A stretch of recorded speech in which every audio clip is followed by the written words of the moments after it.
Good morning. We are live from Council Chambers. Before we begin, I would like to go over the emergency response plan for this room in Council Chambers. Those are in Council Chambers. In an emergency, everyone must evacuate through the nearest safe exit. Those seated in the gallery take direction from security to evacuate. Council takes direction from the meeting clerk to evacuate. After evacuating the room, please proceed to a stairwell. Take the stairs to ground level and evacuate the building through the doors marked emergency exit and go to a master point. Do not take an elevator or walk through the city room. Anyone with limited mobility should identify themselves to security or the meeting clerk during an evacuation. Finally, please speak with the security or the meeting clerk if you require first aid. Thank you.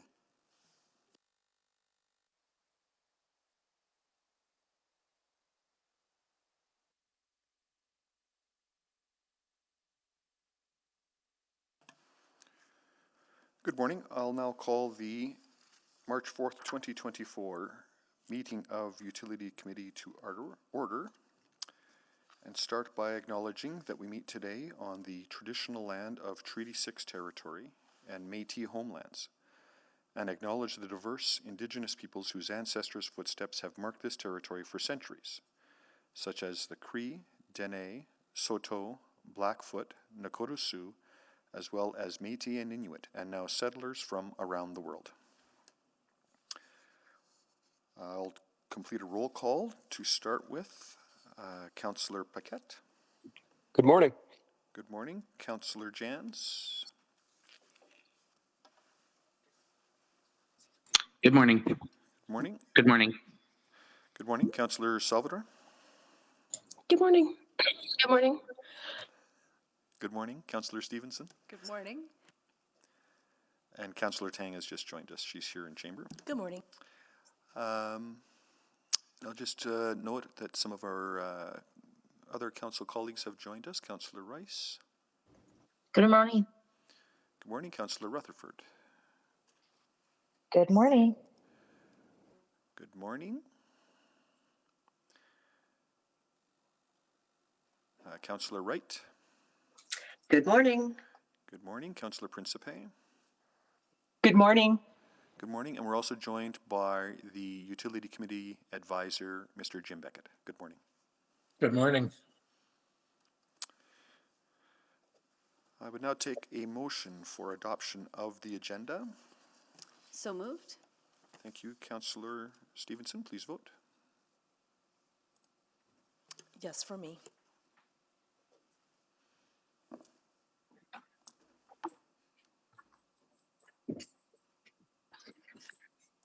Yes, for me as well. Thank you, Councillor Jones. We have all the vote. Please display the vote. That is carried. Approval of the minutes. I can move that. Approval of the minutes of the January 22nd, 2024 Utility Committee. Let's see. Any other inputs? Please vote.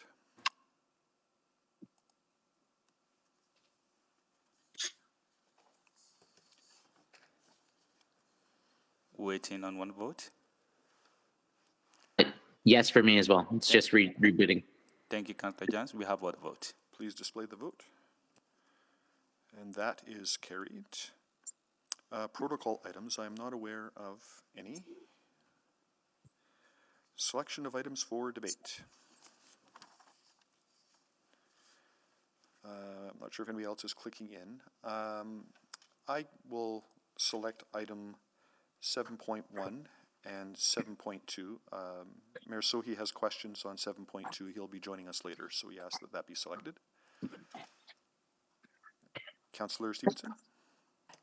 Just 7-1, so I'm just removing myself. Oh, okay. Councillor Tang? 7-3 very quickly. Okay. Doesn't have to be very quickly. We have all day. And that's all of our items ahead of us.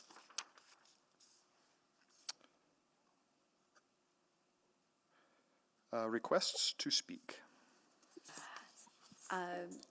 Chair Carmel, I'll move that Utility Committee hear from the following speakers in panels where appropriate. On item 7.1, Michael Sieb, Natasha Toffoli, Darren Hughes, and Tarina Van Workum. Thank you. Please vote on hearing from those speakers.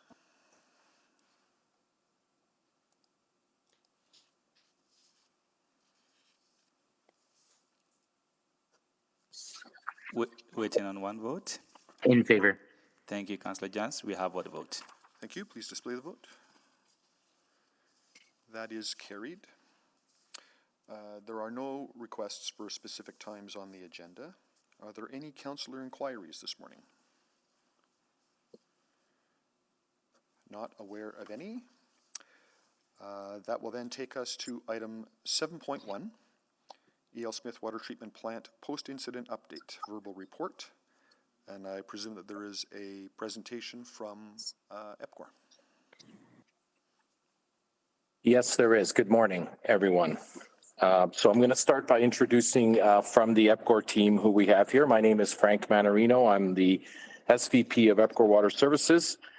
To my left is Susan Ansell, who's our Director of One Water Planning. To my right is Craig Bonneville, who's our Engineering and Technical Services Director. To Craig's right is Vicky Campbell, who's our Director of the Water Treatment Plants. And next to Vicky is Saqib Chaudhary, who's our Director of Regulatory and Business Planning. And on the screen is Martin Kennedy, who's our Director of Sustainability and Public Affairs. So today we're here to provide you a comprehensive update on the incident that happened in the E.L. Smith Water Treatment Plant. Before we begin, however, I'd like to acknowledge that this event was difficult for residents and businesses, and the measures we implemented were imperative to preserve the ability to provide water for drinking, sanitation, and to fight any fires for the city and region. For some, the restrictions were a significant inconvenience, but for businesses that had to reduce or halt their operations, there was a real financial impact for the owners and their employees. I'd like to extend a sincere thank you to everyone who supported efforts to conserve water while we completed the repairs at the water treatment plant, and really especially thank the owners and workers at car washes and laundromats who were hit the hardest. We appreciate everyone's sacrifice to help us keep the essential water supplies flowing for the full region.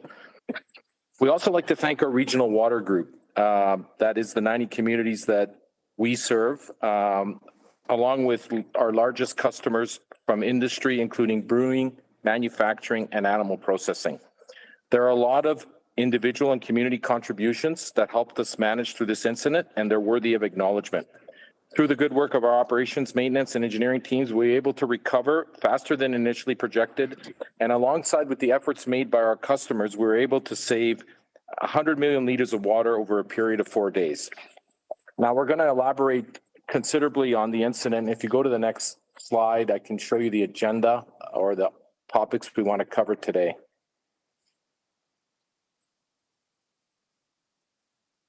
We seem to have jumped to a different presentation. Yeah, just bear with us for a moment. Sure.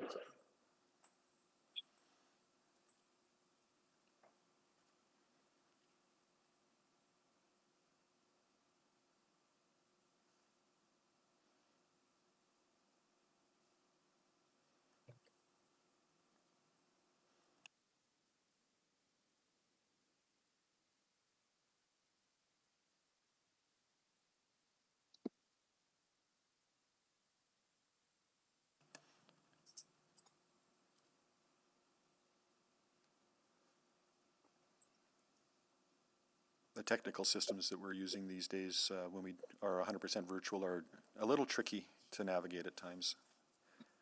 So just bear with us. We'll get the presentation back up in just a sec.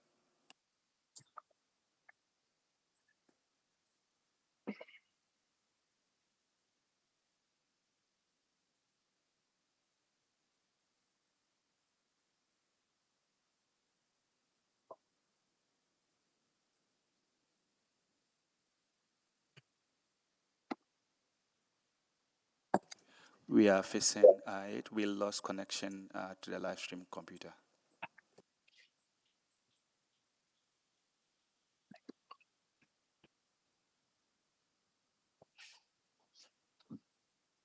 Yes, if we can recess. Okay, we're going to take a 5-minute recess. We've lost connection to one of our servers, so just bear with us. Don't go very far away. We'll be back in a moment.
Okay, I think we're back.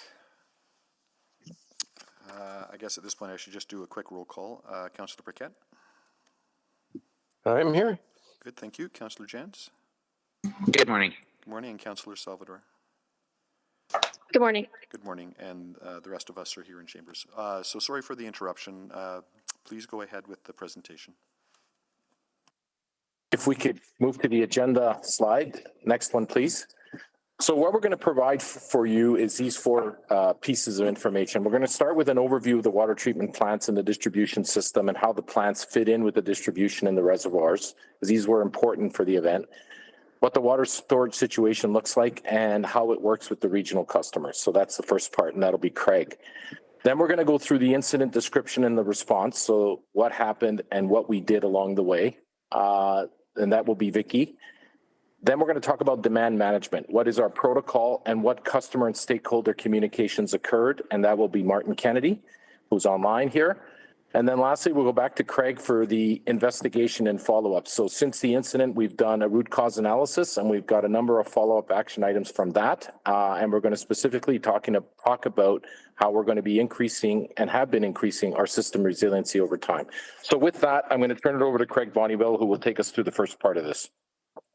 Okay, thank you, Frank. Next slide, please. So good morning, Utility Committee members and councillors. As Frank noted, we'll be providing a quick overview of the water treatment and distribution system, as I think it will provide some good context for understanding the event a little bit more. Next slide, please. So Edmonton has two large water treatment plants, Rossdale in the center part of the city and E.L. Smith in the southwest. While we have these two water treatment plants, one plant on its own cannot supply the demand of the city and the region over its long term. We'll discuss a little bit more of this when I talk about the reservoirs and distribution system. Our average day demand, that is our total annual demand average throughout the year, is approximately 375 million liters per day. And then the max average 5-day demand, that's the highest 5 consecutive days, the demand for the highest 5 consecutive days, normally occurring in the summer, and that's approximately 550 million liters per day. E.L. Smith is the largest of the two plants, supplying approximately 65% of the demand in the city and region over the course of the year. And lastly, you can see a breakdown of our water consumption by group. The one note regional refers to our regional customers outside the city of Edmonton. Next slide, please. This slide is intended to demonstrate the seasonality of our supply versus demand relationship. The blue bars indicate the customer demand, both the average day with the high 5 days stacked on top. The black line at the top indicates the water treatment plant production potential at the given time of year. The production potential from the water plants increases in the summer as there's a direct relationship of water temperature in the river and the treatability of that water. However, production can also decrease when water quality deteriorates in the river. Of course, demand also increases generally in the summer, both the baseline demand and the high 5-day. The production to supply gap is smallest in the summer, which makes the use of tools such as demand management measures important for keeping the system stable. While demand is stable and low in the winter and production easily covers it, this is not the case when one of the plants is out of service or when we have other system outages planned or otherwise. Next slide, please. There have been water treatment plants in Edmonton since the early 1900s. However, the current plant at Rossdale dates back to 1947. It was twinned in 1955 and E.L. Smith was brought online in 1976. There have been numerous capacity and technological upgrades since that time. The projects in the 1980s and 90s generally were done to keep up with the growing demand in the city and region. Since conservation within the city has largely offset population growth in recent years, the focus of projects at the water treatment plants in more recent times have been to increase redundancy and resiliency. Next slide, please. Now, thank you. Now just speaking a little bit on the distribution system, the city has a vast network of water pipes that convey water from the plants to the reservoirs and ultimately to the customers. Transmission mains, the large pipes, move large amounts of water from the plants to the distributed storage reservoirs. Distribution mains, that is pipes smaller than 350 millimeters, directly carry water to our customers. Next slide, please. The primary purpose of the water storage reservoirs in the system is to close the gap between plant production and demand. This gap, as previously noted, can be the result of seasonal demands or planned or unplanned outages. The storage in the system includes water for firefighting, meeting high demand days, and for emergency storage. The available storage in Edmonton is approximately 630 million liters, and that's exclusive of that which is required for fire storage. The storage in the city of Edmonton is for our customers only. Regional customers are responsible for storing their own water. On average, the storage that is in the system equates to approximately 2.5 days. However, that assumes that the storage would be fully utilized and completely full and topped up. Storage levels vary regularly depending on the time of day, production demand, outages, and maintenance requirements. Storage levels in each reservoir is not necessarily evenly distributed, meaning each reservoir may have different storage levels at any given time. In the case of our recent event, for example, reservoirs closer to E.L. Smith were at lower levels than those closer to Rossdale. Each reservoir has an adjacent pump station to move water from the reservoir through the distribution network to the customer. There are also 7 booster stations in the system, which are located at the boundaries of the pressure zones. The image on the right, the colors red, green, and blue show the different pressure zones in the city. That is areas that have higher elevation. So these booster stations increase the pressure to service customers at these higher elevations, generally on the outskirts of the city. Next slide, please. Water storage levels in Edmonton were compared to municipalities across the country. Storage in the Edmonton system is higher than the average of surveyed municipalities, as well as being well above the provincial design requirement set by Alberta Environment. Next slide, please. A unique aspect of the water system in Edmonton is that we supply water to over 90 surrounding communities, most of which are represented by 7 water commissions. These 7 commissions together form what we call the Regional Water Customer Group. There are 2 other customers in the region, Enoch Cree Nation and CFB Nemeo. Approximately 28% of the production from the water treatment plants goes to supporting demand in the region. This service is governed by agreements that clarify roles and responsibilities for each party. EPCOR's custody of the water ends at the delivery point, which is generally on the boundary of the city of Edmonton and these commissions. While EPCOR does not have visibility into the day-to-day operation of the members of the RWCG, nor controls their storage or distribution system, we regularly collaborate with the RWCG on operational matters, including planning for emergencies. Next slide, please. The image on this slide shows the extent of our regional network, the 7 commissions, and the 2 other communities that EPCOR sells wholesale water to. So I'll now pass it along to Vicki Campbell, who will speak to the incident timeline in detail. Vicki? Thank you, Craig. Next slide, please. So as discussed, I'm going to go over the week that this has occurred and our operational response to it. So we'll get into that with the next slide, please. So to set the context, we had a portion of the Rossdale water treatment plant offline for planned capital improvements. Now, this is something typical in water treatment plants where we have lower demands in the wintertime, and so we needed to get some work done over the winter period so that we were ready for spring. So having said that, on the early morning of Monday, January 29th, about 2:30 in the morning, our on-shift operators were alerted to an outage at the E.L. Smith plant. They tried to get the pump started and they were unable to, and so they called out our on-call maintenance team. So electricians, instrumentation techs responded to site, and they make the system safe. They isolate the electrical systems so they can work on it safely. And when they walked into the electrical room, it was really humid. And when they opened up the cabinets containing most of the electrical equipment, they realized that it must have been steam because there was significant damage from heat that they could see.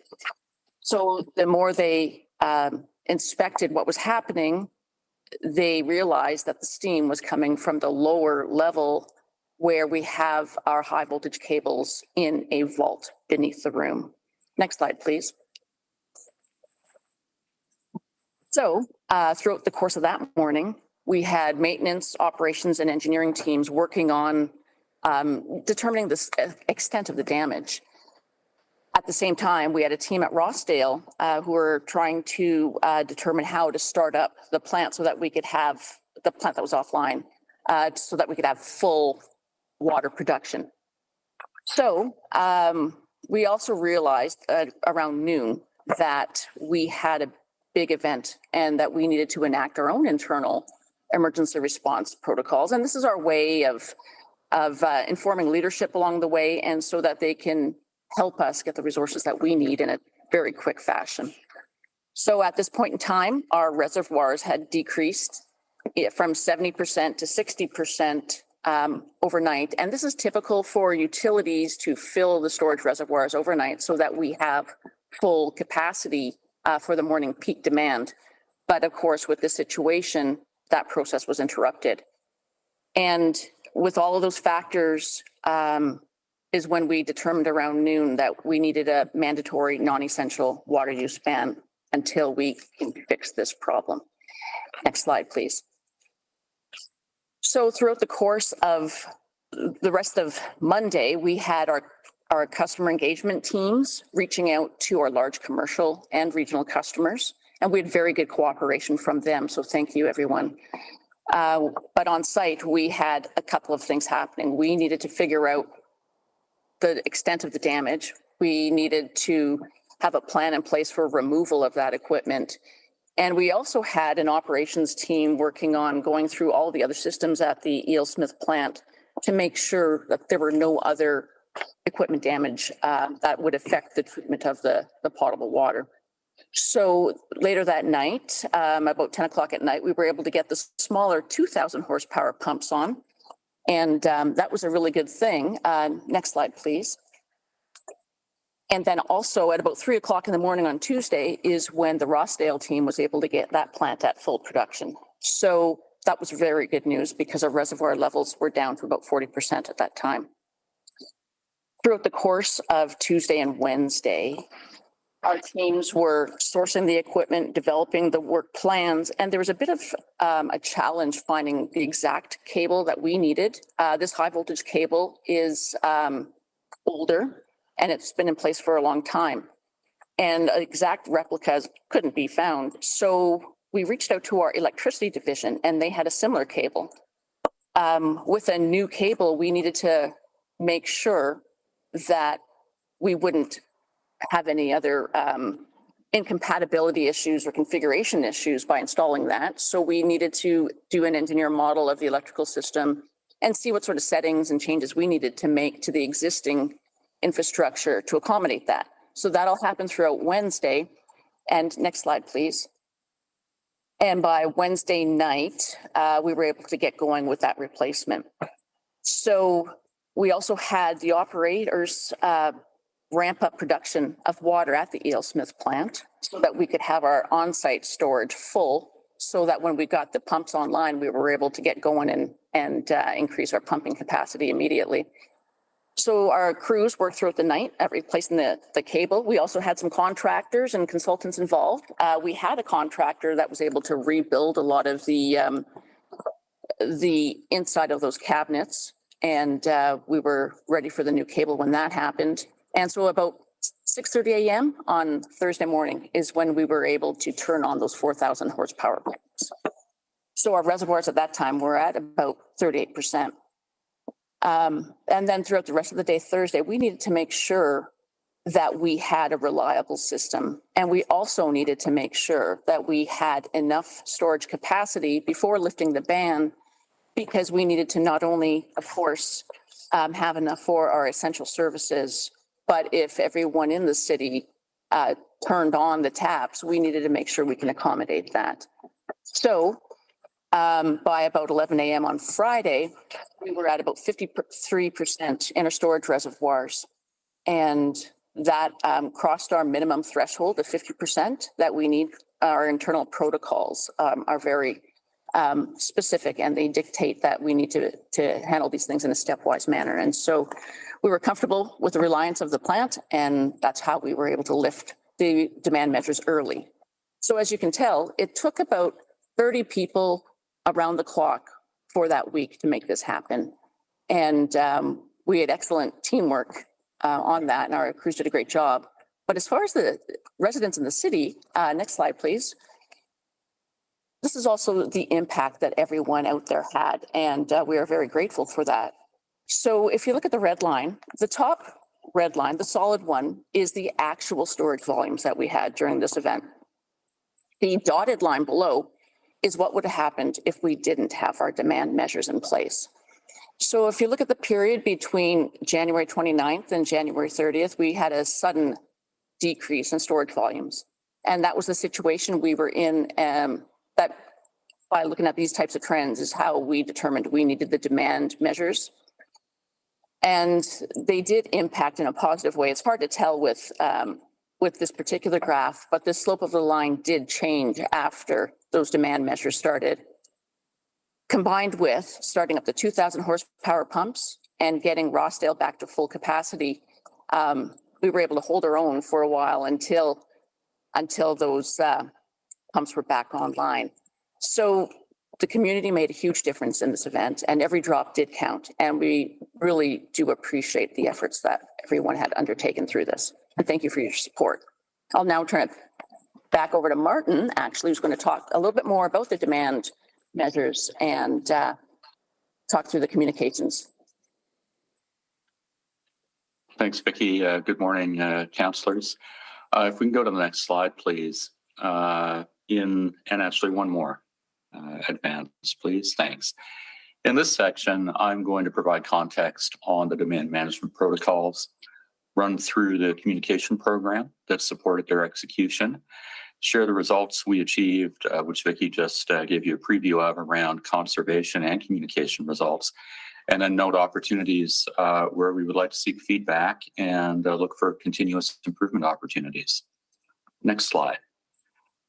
So to begin with some orientation, there are actually 3 tiers of demand management measures in EPCOR's protocols, and each one of them is designed to achieve a different level of water conservation. Although they're tiered, it's not the case that we'll always go in sequence from A to B to C. Depending on the scenario, depending on the need, we may sometimes have to go immediately to implement a level B or a level C response, and each of those requires public communication. Level B is a voluntary appeal for conservation, and in summer it would include reductions in outdoor water use. It's designed to deliver up to a 5% reduction in water demand. So we'll sometimes make a voluntary appeal, a level B appeal, during a hot, dry summer day to limit demand spikes, or during a rapid spring melt or after a large storm when it takes more time to treat the water from the river.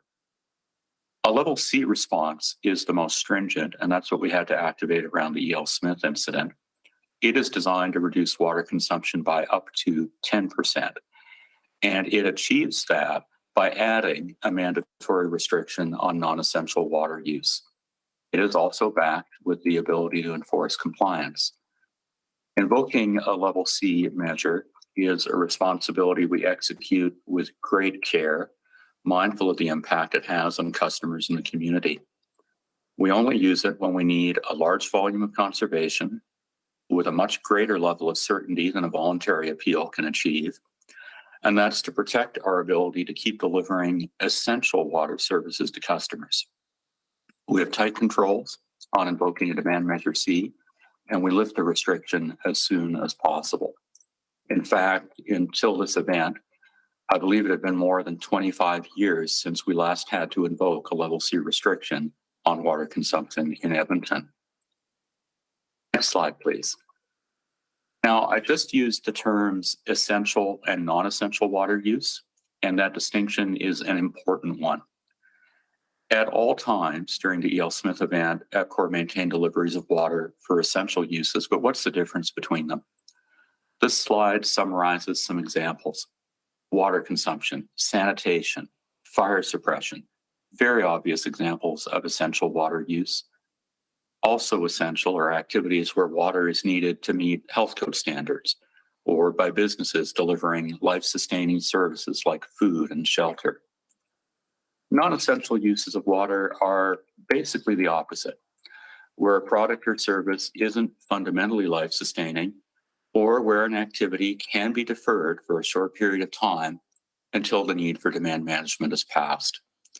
It also reflects at a household level our ability to reduce the water we use for everyday activities.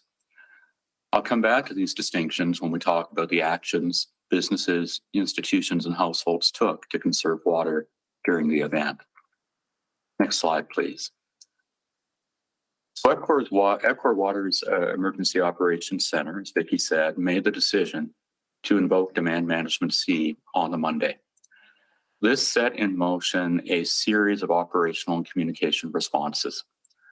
Our teams implemented the response across 3 concurrent streams of activity: direct communication to businesses and institutions who are large users of water, public notifications and appeals directed in the mass market, and updates to governments and other stakeholders on our response activity.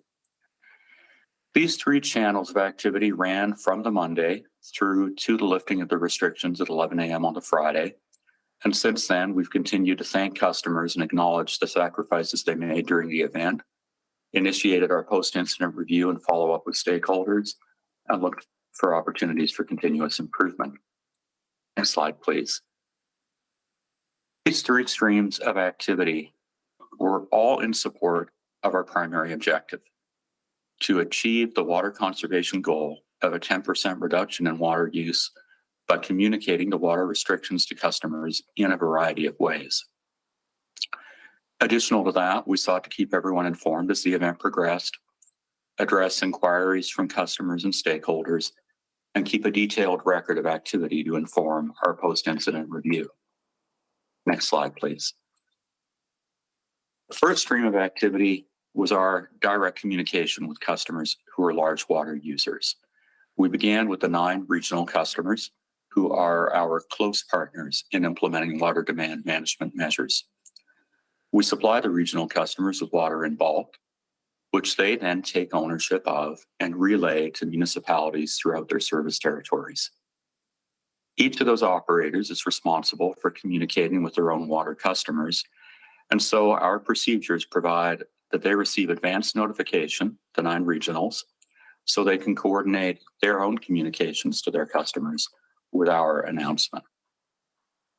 Immediately following the announcement, we began reaching out by phone to more than 260 of our largest water customers across a wide range of sectors. This includes our callouts to car washes and laundries. Overwhelmingly, the response was positive and supportive. I'd love to be able to share specific customer names with you, but out of respect for their privacy, I'll just describe a few examples of typical responses across key industries. In brewing, for example, it meant brewers suspending doing new runs of product, limiting their water use to yeast maintenance, and redeploying their workers to other activities. In water-intensive manufacturing and in animal byproducts processing, it meant owners curtailing water use in their operations. Governments, post-secondary institutions, major health facility operators all curtailed non-essential water use in their operations and communicated widely to their staff and facility users. And I should really give a shout out here at the great work by City of Edmonton operation teams to limit their own non-essential water use in everyday activities. Truck fill users were directed to limit pickups to essential uses. And the vast majority of car washes and laundries quickly and supportively curtailed their operations that same day, mindful that many of their customers would be time shifting their use and would return as soon as the demand management need had passed. Next slide, please. So this activity was coordinated through one-on-one contact between EPCOR and the individual organizations. Other water conservation responses were sought out through public appeals. This chart helps put both water consumption and the communication approach in context. The height of each bar shows the average volume of water used by that type of customer, that customer group. The numbers beside the bars show how many customers are in each one of the categories. So for example, if you look on the left, in the brewery and beverage category, there are 28 customers. On average, they use a bit more than 60,000 liters of water a day. That is a manageably sized group to connect with quickly by phone, and they can make a significant impact to the overall result because collectively, on average, they use about 1.7 million liters of water a day. Similarly, there are around 250 car washes and laundries. As a group, they use about 2.1 million liters of water a day, and it is possible to reach out and speak with them individually. So our direct contact with water customers in our protocols focuses on groups where there are a relatively small number of customers with high individual water consumptions. We also targeted the very largest customers in those other categories you see: government, utilities, attractions, recreation, medical, industry. Our public messaging focused on reaching the balance of customers, including residential customers at home and people visiting our community in hotels or other lodging. Next slide, please. In our demand response communication procedure, we deploy a range of communication channels to reach our customers in Edmonton, and we know our messages reach the region as well. The whole program triggers off of the announcements and updates that are made during the event, beginning with the public announcement of the non-essential water ban and ending with the lifting of restrictions. We also followed up those essential communications with a thank you radio message expressing our gratitude to customers for their successful efforts to conserve water during the event. Next slide, please. This slide shows the anchor points around which all the other streams of communication activity were organized. The opening announcement early Monday afternoon, along with a virtual news conference, the 2 updates Tuesday, followed by daily updates Wednesday and Thursday, and the lifting of restrictions on Friday morning. During any emergency response event, you're communicating in real time based on the information available at that moment, and knowing it's likely the information will change over time, particularly once you've completed the root cause analysis and post-incident review. So throughout events like these, throughout that week, you have to be very careful to not overstate your level of knowledge and certainty, or you risk misleading people. Our updates throughout the event provided information, but we also had to balance this consideration. Next slide, please. Each of these updates was issued to media through newswire distribution of news releases and/or direct circulation to media in Edmonton and throughout the region. On Monday and Tuesday, we accompanied these releases with virtual news conferences, relaying our updates and responding to questions. And on Friday, we held an in-person news conference with online participation as well. We appreciated the rapid, widespread, and ongoing coverage by media who helped people learn about the non-essential ban and share stories about how they were taking up the challenge of conservation at home or at work. Media performed an important public service during this event. Next slide, please. After each of these announcements, we also shared the news through social media updates across 3 of EPCOR's customer-focused channels: X, formerly Twitter, Facebook, and Instagram. We saw a rapid and wide reach of the communications, with our posts achieving 250,000 views within the first 12 hours and 500,000 over the course of the event. We also approached and were grateful for the support of governments, institutions, and regional partners who shared our posts with their own social media audiences. I'd in particular like to thank the City of Edmonton, Government of Alberta, Edmonton Metro Region Board, large employers, regional governments, elected officials, and many individuals with large followings for sharing our messages. Next slide, please. Throughout the event, if you were an Alberta user visiting epcor.com, you would have seen a banner message across every page of our website, communicating the water restrictions and including each day's most recent update. On the first day, January 29, we saw web traffic spike to 4 times our normal volume, and user traffic remained elevated throughout the event, falling back to normal levels after the Friday. Next slide, please. The third stream of communication activity I mentioned involved updates to governments and key stakeholders. In some cases, it meant providing an embargoed copy of the announcement shortly before its release, allowing governments and regional water customers to prepare their own communications. In other cases, it meant providing the announcement shortly after publication to ensure it was seen in a timely way.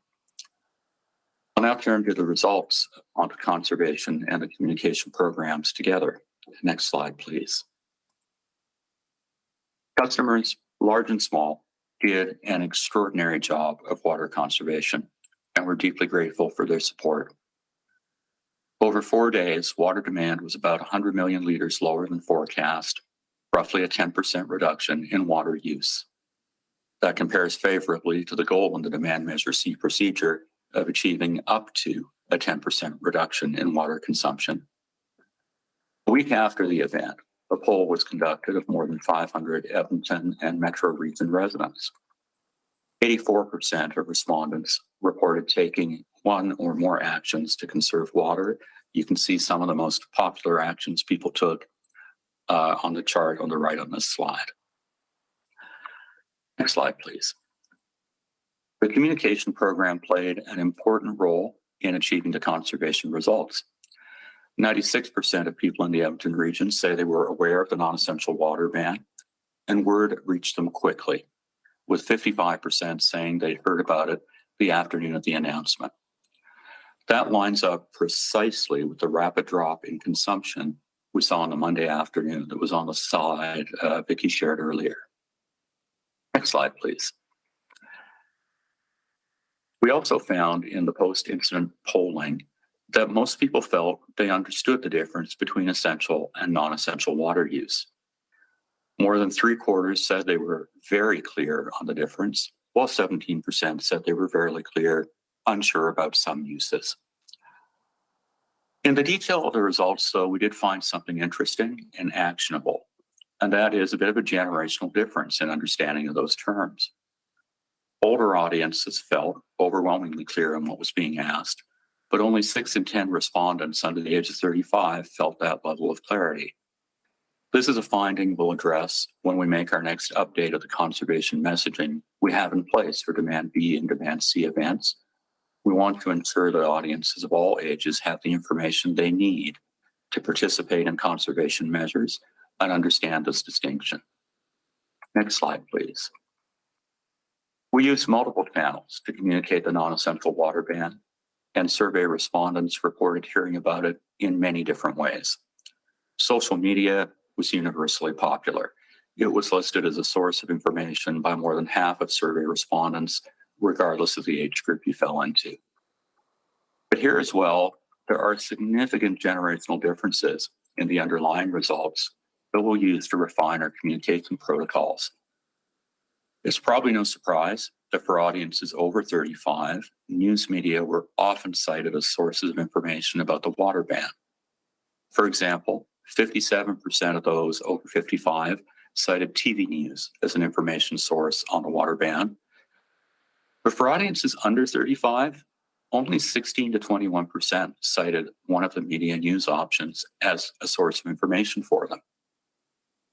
Compared to those over 55, younger residents were much more likely to cite word of mouth or EPCOR's website as information sources.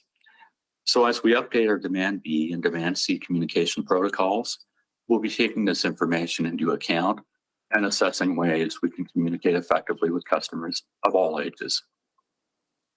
Next slide, please. There were a number of communication challenges during the event, including topics that were confusing or controversial or sources of uncertainty. I've noted a number of them on this slide and welcome utility committee feedback and feedback from our customers on their perspectives, including those who signed up today to speak. Very much in focus for us now is how the demand management response plays out over the wider region.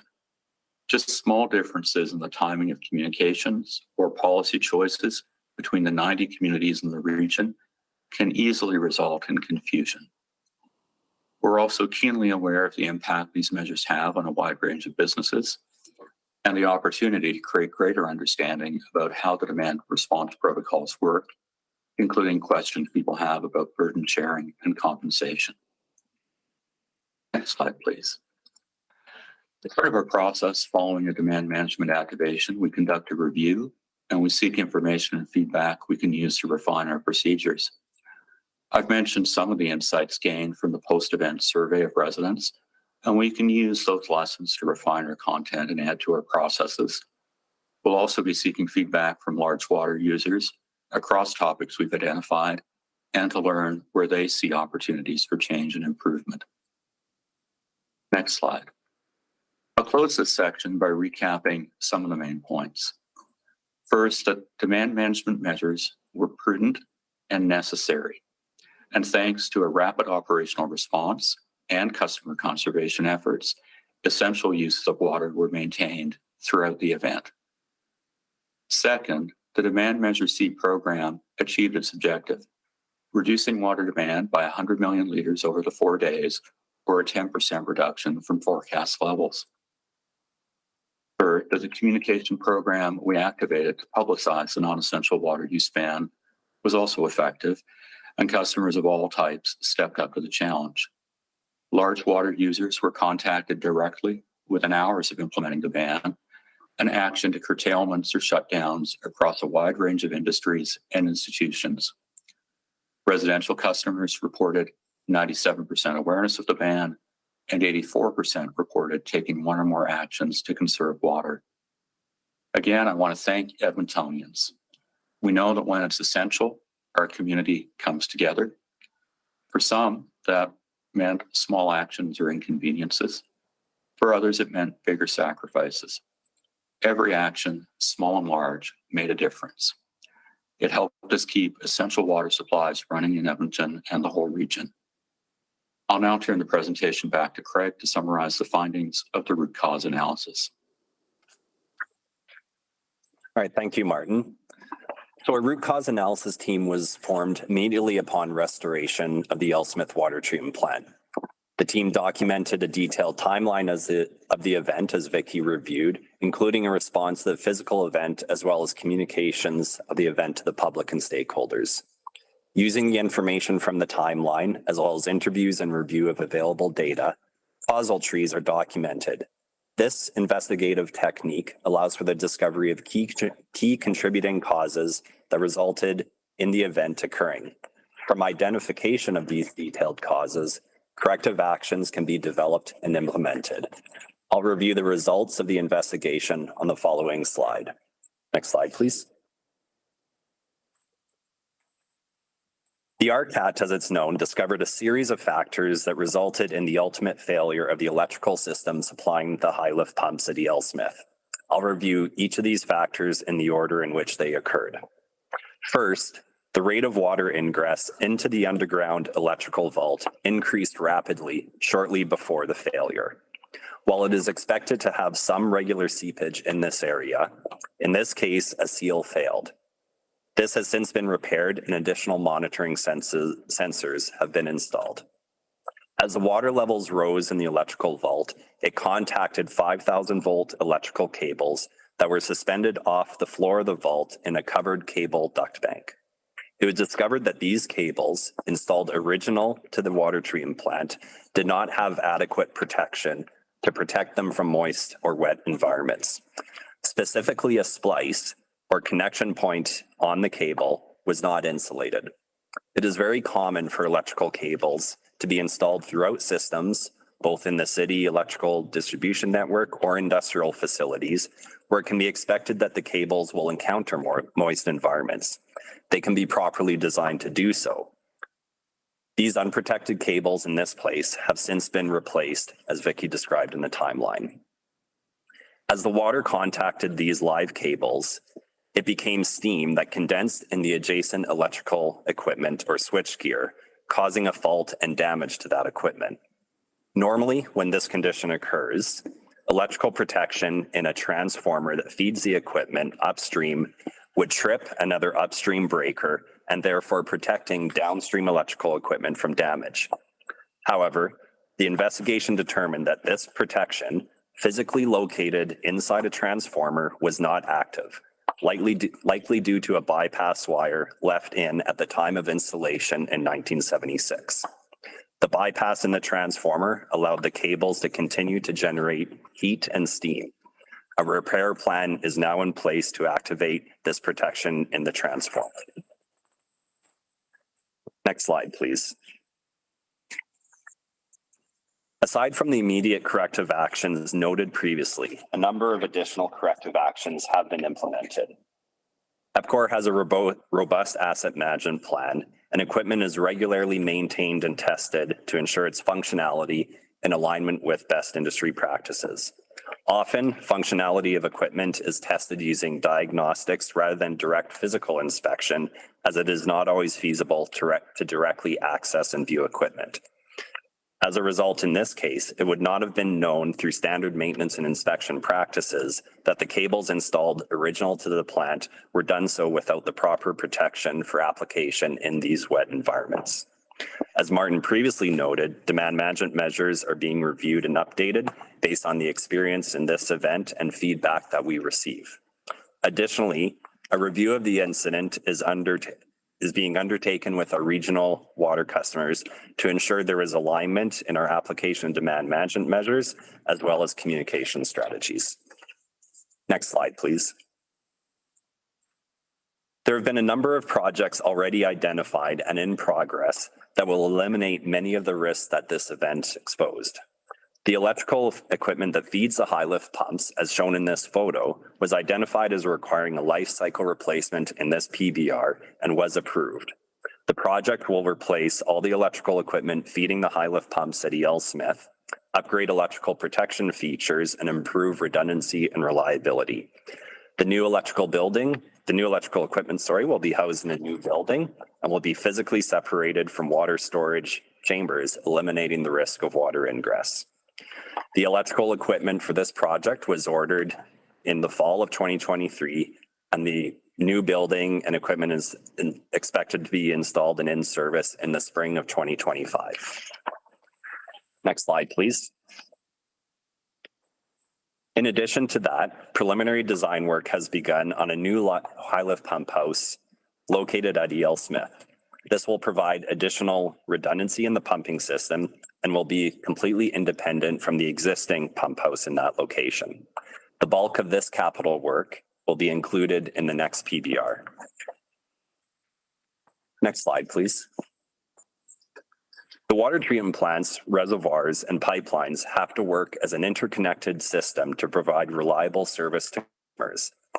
The integrated resource planning process allows us to look at the components both on an individual and system level to determine where prudent investment is best required. It has already been identified that new storage will be required in various parts of the system, generally in higher elevation locations outside the central part of the city. New pumping stations are also in these plans. The image on the right of this slide shows the major transmission mains, that is 600 millimeter and above, in the system. You can see they generally connect water plants to reservoirs. Plans will continue to be refined to provide better connectivity and servicing to the city. Next slide, please. The Water Integrated Resource Plan report that was submitted to Utility Committee in October of 2020, the concept of 2 independent treatment plants at E.L. Smith was presented.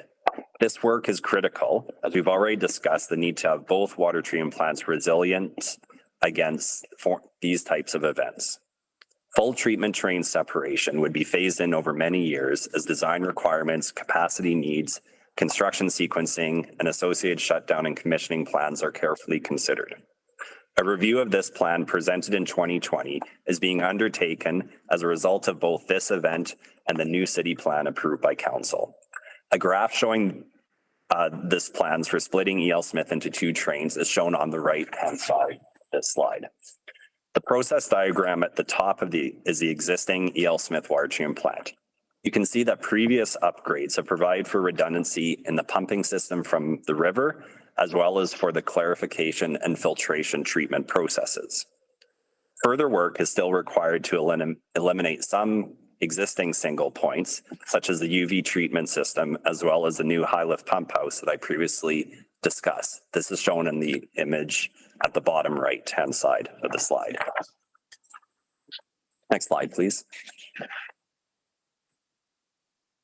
In addition to establishing independent treatment trains at E.L. Smith, both water treatment plants will continue to be assessed on their ability to continue operating through a variety of types of events, be that equipment failures, impact to river water quality, power disruptions, flooding.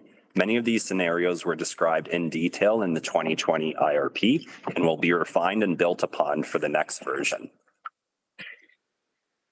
Next slide, please. In addition to these projects previously described, there are a number of activities that are in progress to address resiliency in a changing climate. For example, the flood protection projects at both water treatment plants are currently in construction. While EPCOR is supporting the drought resiliency planning that the province has undertaken, it's important to note that the North Saskatchewan River is not at the same risk level as the basins in southern Alberta. That said, we have and will continue to include drought mitigation planning in our long-term planning process. As noted earlier, summer heat waves that tend to result in higher consumption can continue to be managed with the help of voluntary demand management measures. I'll now hand it over to Frank to wrap up the presentation. Okay, thanks, Craig. Next slide, please.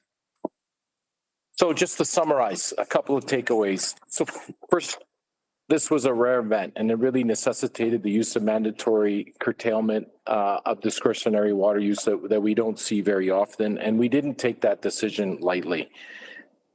Secondly, as Craig outlined, we use integrated resource planning to continually review and update our plans, and that includes plans for the plants, the piping system, the storage, and we'll be incorporating any learnings from this event into that continuous learning cycle. And then lastly, as Martin outlined, the feedback that we received both today and in the future will be incorporated into demand management measures and how we manage those demand management measures going forward. And so with that, that wraps up our presentation. We're happy to take questions at this point. Great, thank you. Thank you for that very detailed presentation. Lots to consume there. We will now hear from our speakers. First of all, however, we've had one more registration, so I will just quickly move that we also hear from Marianne Chan as speaker number 5. Please vote on hearing from that additional speaker.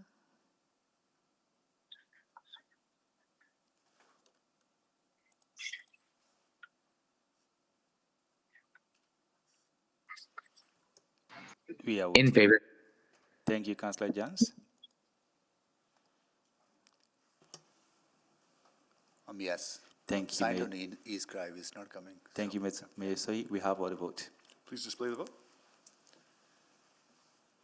And that is carried. Also, just quickly note that Mayor Sohi has joined us, as you probably figured out by now. So we will move to our speakers then. So for each of you, you will have 5 minutes to make your presentation. Everybody is presenting virtual today. So somewhere on your screen, you will see a timer. Just ask that you respect that timer, and so that you get close to the end of the 5 minutes that you wrap up your presentation. Once all 5 speakers have made their presentations, then councillors, starting with committee members, will have the opportunity to ask questions of any of you. So really ask that you stick around and at least complete that question process. And I think the screen might start turning yellow as the time gets down below 1 minute. So that's also an indicator that it's time to wrap up. So with that, we'll go first of all to Michael Sieb, followed by Natasha Toffoli. Mr. Sieb, you with us? Hello, can you hear me? We can. Please go ahead. Okay. Thank you. Wonderful. Hi, so I just wanted to go over what the communication happened for my business, which wasn't nearly as good as the presentator there said. I received a phone call the night before the, I guess, ban quite late at night from an unusual phone number where somebody told me I had to shut down tomorrow, but not by any specific time. And I asked if the end of the day would be okay, and they said no, it needed to be sooner, but wouldn't bother telling me the time. I thought this was quite suspicious, so I decided to call the city the next morning, who told me to call EPCOR. The notice on EPCOR's webpage said mandatory water ban at the top, but then when you read it, it said they were asking car washes to reduce water, or asking car washes to comply with it. When I called into EPCOR, the agent on the phone told me it was not a mandatory ban and that they were only asking for a reduction. So we agreed we had shut down half our bays, which effectively takes away half my sales. I recorded that phone call in case anybody from EPCOR would like it, because I felt this whole situation was quite strange. So we continued operating with quite mixed messaging at half our capacity. The following day, I got a phone call that ended up being a voicemail from a blocked number that was an unknown lady who didn't leave her name, claiming to be from EPCOR, saying that if we didn't shut down immediately, they would come turn off our water. There was no number to call back or identifier as to who that was, which I also think is very poorly done. The last thing about it is we obviously shut down after we got that phone call, tried calling EPCOR and got absolutely nowhere.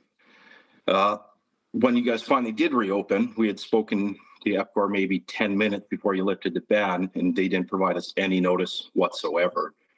But they were able to provide notice to the media, which I think is really unfair. It makes it very hard for staffing to, get notice that you can be open immediately rather than have a lead up like, hey guys, we'll probably be good to go tomorrow. We'll let you know at 11.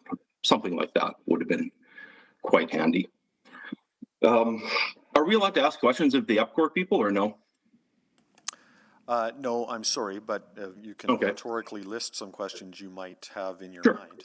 Yeah. So that's what happened to us, which I think is, incredibly poorly done. Like we've had water bans at other locations in other cities, and they provide you a written notice explaining what bylaw allows them to shut you down, why, and a ballpark of how long it's going to be. But this was very haphazard.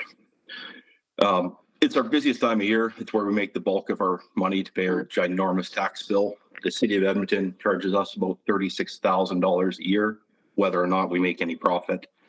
And this is the time of year in which we generate most of our money and are able to cover those bills. So it was, quite hard on our business. I would like to know if you guys will later tell me on the red line graph that you guys were showing, how much of that reduction was from car washes? My bet is it's so small you wouldn't even be able to put it on the graph. Otherwise, you would have. I would also love to know how you decide what is essential. Like, is making concrete essential? Is construction essential? Is manufacturing essential? How come they weren't shut down? I think it would be much more fair if you made everybody reduce capacity. Maybe you could make restaurants only open half their tables or half their hours, and car washes do the same. Nobody can tell me that a restaurant is essential. None of us need to go to Earl's for a steak or McDonald's for a hamburger. Grocery stores are essential, but restaurants are not. As far as I know, the city didn't shut down its pools, its change rooms, its showers, or do anything like that. Maybe I'm wrong, but I don't think they did. I would also like to know what the new conservation measures are. You guys talked about that you're going to take all this stuff in and make some new ones. I think it'd only be fair to provide them to us. And I would like to know what happens in a drought. Do you just automatically shut down car washes again, or do you make everybody reduce? Regarding compensation, which is what EPCOR said we should go to our insurance companies for, our insurance company completely refuses. They basically just took thousands of dollars out of my business's pockets because we were the easiest to pick on. The last thing I would like to say is I find it really insulting when you thank us for compliance. When you take something from somebody, you can't thank them for giving it. If it was voluntary, you could thank us. I think you should be apologizing that you did it to us rather than this message of thanking as if it was up to us. Anyways, that's all I have to say. You can move on to the next person if you like. Great, thank you for your presentation. And again, stick around, there may be some questions for you. We'll now go to Natasha Toffoli, followed by Darren Hughes. Good morning, ladies and gentlemen of the Utility Committee. My name's Natasha Copley, and I thank you for the opportunity to speak regarding the recent water ban, not only for my business, but for all in the car wash and laundromat industry. I'm here to articulate the profound consequences and to advocate for fair compensation and a more balanced approach to handling future emergencies. The timing of the ban hit our industry hard, particularly after a challenging January. The surge in demand during favorable car wash weather presented a much-needed opportunity for recovery. The consequences, however, have been severe, leading to financial strain and a critical concern for the livelihoods of our employees, in my case, nearly 200. The criteria used to determine the shutdown lacked clarity, seemingly random and unfairly singling out car washes, as if these businesses are expendable. It's worth noting that although car washes use water, we aren't the largest water consumers per land acre. Numerous industries, such as cement manufacturing, for example, use significantly more. Laundromats are equipped with energy and water-saving machines and serve, in all reality, a demographic with a limited wardrobe, where you or I may be able to hold off on laundry for a few days. Car washes, too, are carefully designed to use the least amount of water and soap by using high-pressure pumps, carefully selected nozzles, and equipment to maximize cleaning power, and we have sensors to gauge vehicle length so as to use the least amount of resources. Unfortunately, as is evidently the case with the decision on this ban, car washes are often thought of as the highest water users. Professional car washes, in fact, use little, and industry reports and studies from the International Car Wash Association, United States Environmental Protection Agency, and others show that water usage in professional car washes versus home washing is less than half. Furthermore, the EPA advocates for professional car washes as we follow stringent protocols in both water and disposal. In essence, every industry has its water consumption, with some being more substantial. A more equitable approach to this emergency measure would have been a universal directive, a collective reduction across all industries. A few examples would be urging manufacturers to scale down production, encouraging restaurants to utilize disposable dinnerware for a few days, or hotels to minimize laundry. This is just to name a few.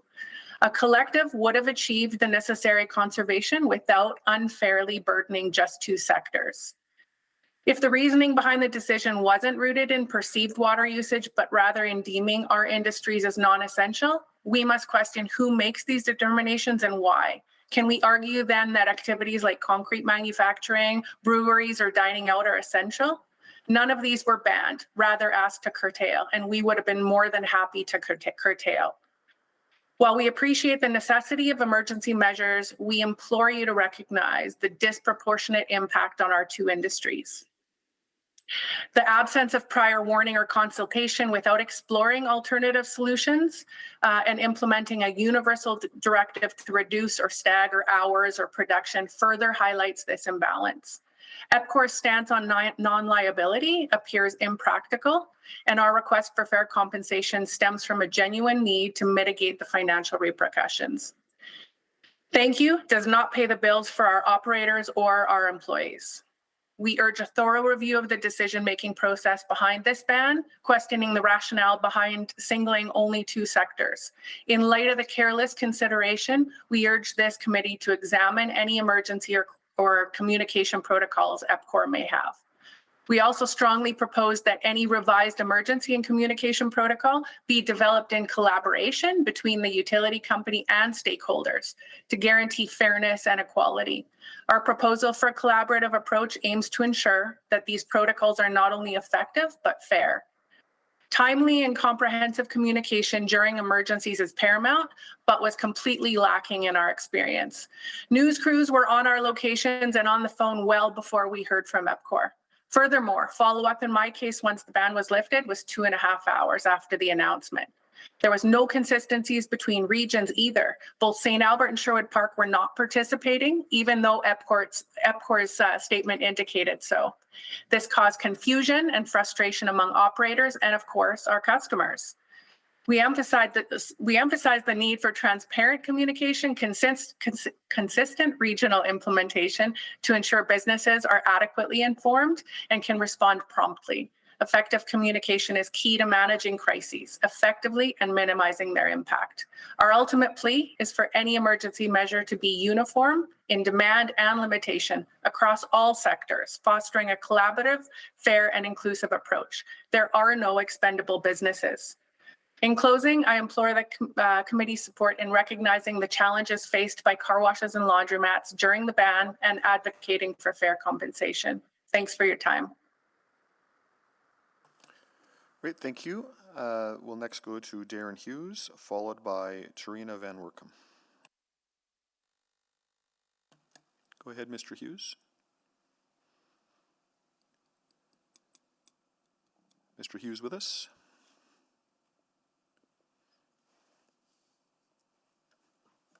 Hello, can you hear me now? Oh, there we go. Yep, go ahead, please. All right. Thank you. Sorry about that. Thank you, councillors and committee members, for this opportunity to address you on the EPCOR water emergency. Hughes has over 200 individual wash bays and 24 washes throughout the region, and we employ over 225 people. Obviously, shutting down these car washes has a devastating economic impact on the company and our employees.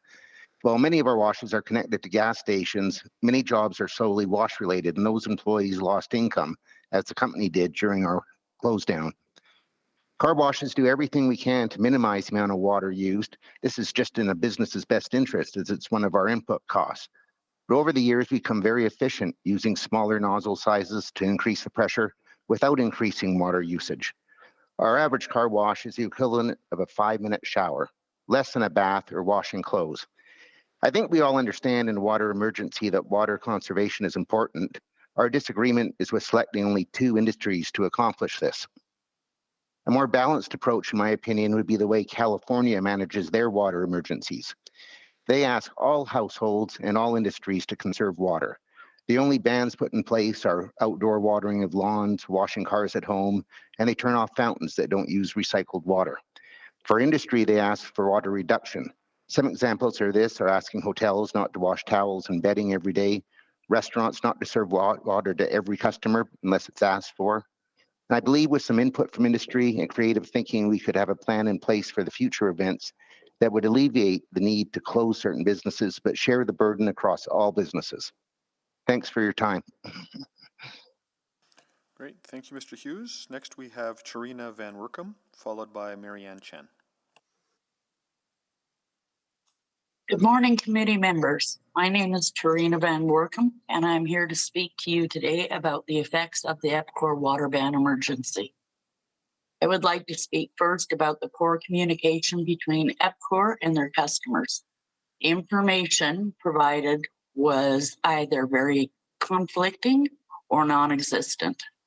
In our case, we were paid a visit by the town utilities manager and then by the bylaw officer. We were told that we must shut down both locations immediately. We asked if we could reduce our hours or operate at half capacity and were subsequently told no. My husband spoke with the bylaw officer about the essential service that car washes provide to school buses, ambulances, as well as the RCMP. We live in a rural area, and driving the township roads covers the vehicles in mud, causing safety issues with sensors as well as sight. Car washes are a very weather-dependent business. Prior to the water crisis, we had a very bad streak of extremely cold weather. Typically, when the weather temperature drops below -20 to -25, many car washes have to close.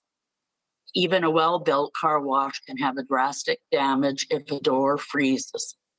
Also, very few customers would wash in these frigid temperatures. The week following the cold was a much-needed opportunity that we as operators have been waiting for. It is this warm weather that gives us the chance to be able to make hay, so to speak, while the sun shines. It is important to understand the financial consequences to many business owners. Not only was there lost revenue, but staff wages, source deductions, lease or mortgage payments, as well as many other costs that are incurred while operating a business.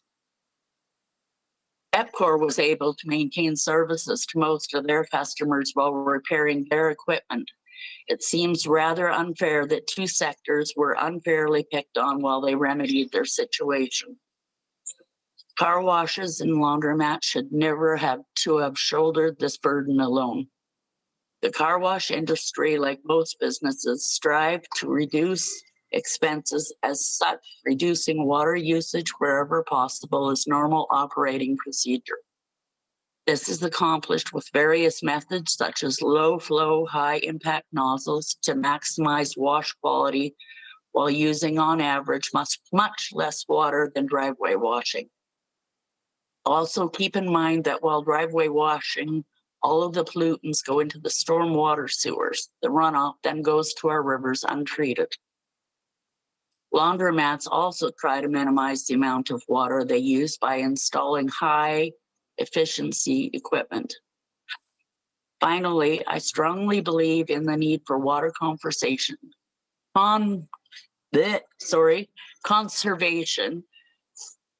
and Finally, I strongly believe in the need for water conservation measures, but believe the measures need to be shared responsibility. Water conservation should never be a burden placed solely on two business sectors. We hope that we can move forward in the future with a plan in place to ensure equal treatment for all businesses should a water emergency ever happen again. Thank you. Thank you. Our final speaker is Marianne Chen.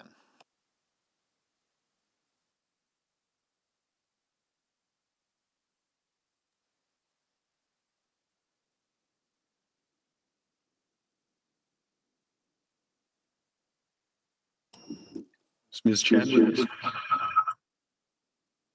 Ms. Chan, are you with us? We are confirming, we understand the speaker joined the meeting, but we are not sure if the person joined the right meeting, so we are confirming.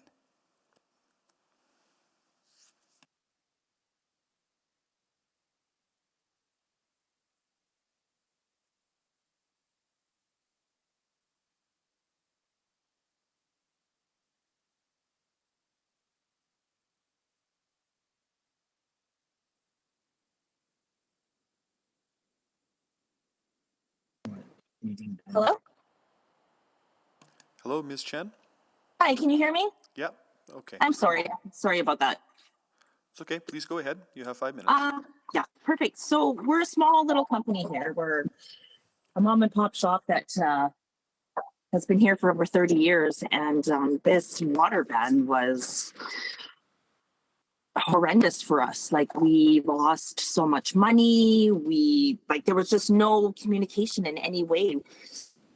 Just like everyone else, I got some voicemail from some unknown number saying that there was a bylaw shutdown, and if we didn't shut down, that fines would be made. So we had to let some employees go, and it was very, very difficult. And it was a very, very busy time of the year. Like, every company has carbon taxes which are outrageous that we have to pay. Property taxes, ours alone here over $49,000. Who makes the rules that we are non-essential? It's very frustrating. I tried to go to my insurance company and there was no compensation. So it was thousands of dollars out of our pocket.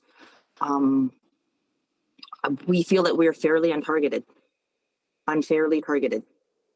And we were shut down in the midst of a very busy year, and it was detrimental to us because that's how we make money.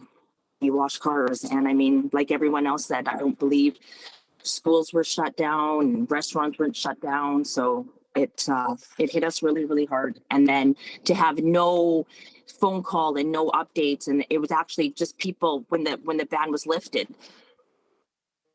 We ourselves had no idea that the ban was lifted until customers started coming up and saying, "Oh yeah, can you guys do car washes now?" So it's a very, very poorly managed, very, very poorly done. So we would like to see some type of compensation,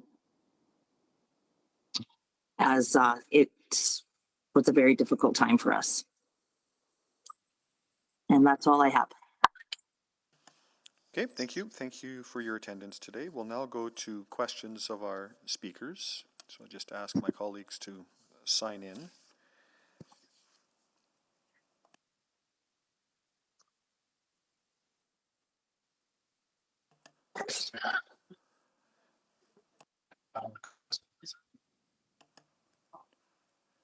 We'll start with Councillor Stevenson. Yes, thank- I'm sorry, Councillor Stevenson. If you're having trouble clicking on, please use the chat. But encourage you to use eScribe to start with. Thank you. Go ahead, Councillor Stevenson. Thank you so much, and thank you to all of our speakers for being here today. You know, I think a number of the questions you've raised are questions that we as committee members will put towards EPCOR, but maybe just a few clarifications for me. You know, I'll direct this to Speaker Toffoli. I think that one of the assumptions that was made was that for car washes and laundry, the services are sort of delayed, so customers that aren't able to come on one day are going to come back when the ban is lifted. Just wondering, from your experience in business, is that typically what happens? Did you see that rush when the ban ended, or did those customers just sort of dissipate and not return? Yeah, for car washes, it's an opportunity. So much like the weather, people say, well, next week you'll do double the business. It doesn't happen that way. You never make up for lost business. The timing of this ban was completely detrimental, like Mary Ann said as well. It was, you know, the perfect weather for car washing, and once that's gone, that's gone. I think 3 days after the ban, the weather turned again and it was snowing. So we lost out on that opportunity. Unfortunately, you don't ever make up for it. Okay, thank you. That's very helpful. And then maybe just to Speaker Hughes, you know, I appreciate sort of a lot of what we've heard of today was car wash and laundry. My understanding is that the brewery and beverage industry was also restricted. Was that your understanding as well? Oh, I don't know if we can't hear you if you're trying to speak right now. Sorry about that. That's all right. No, the only thing I saw was laundromats and car washes in the literature that I saw. And I understand some of the brewers voluntarily did some restrictions, and good for them. I think but no, the only bans that I saw were car washes and laundromats.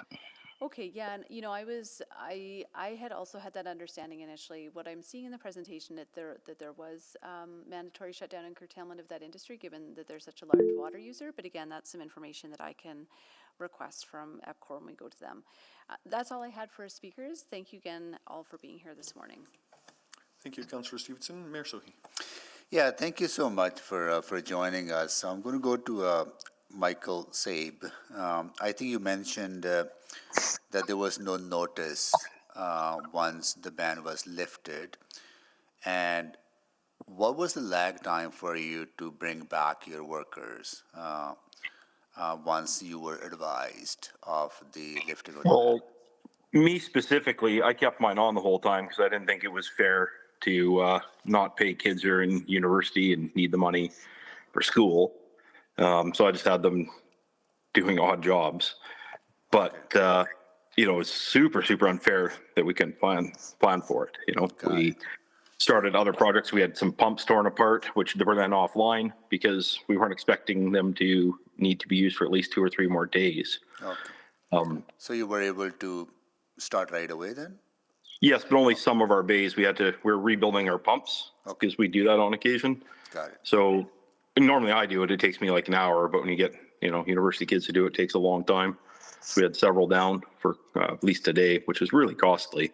And it's also just wrong. It speaks to EPCOR's attitude of not caring about the businesses at all, that they couldn't bother providing us any advance notification, but they had provided to the media. If they had to know the night before that there was very likely they were going to be operating, because they said they were filling the reservoirs, and that's just a matter of time. Got it. And to Miriam Chan, was your experience the same? Like, were there enough notice? As you heard that once the ban was lifted, you did not get notified, but did you lose some business? Would you have started providing the service right away, or there was a lag time for you to start?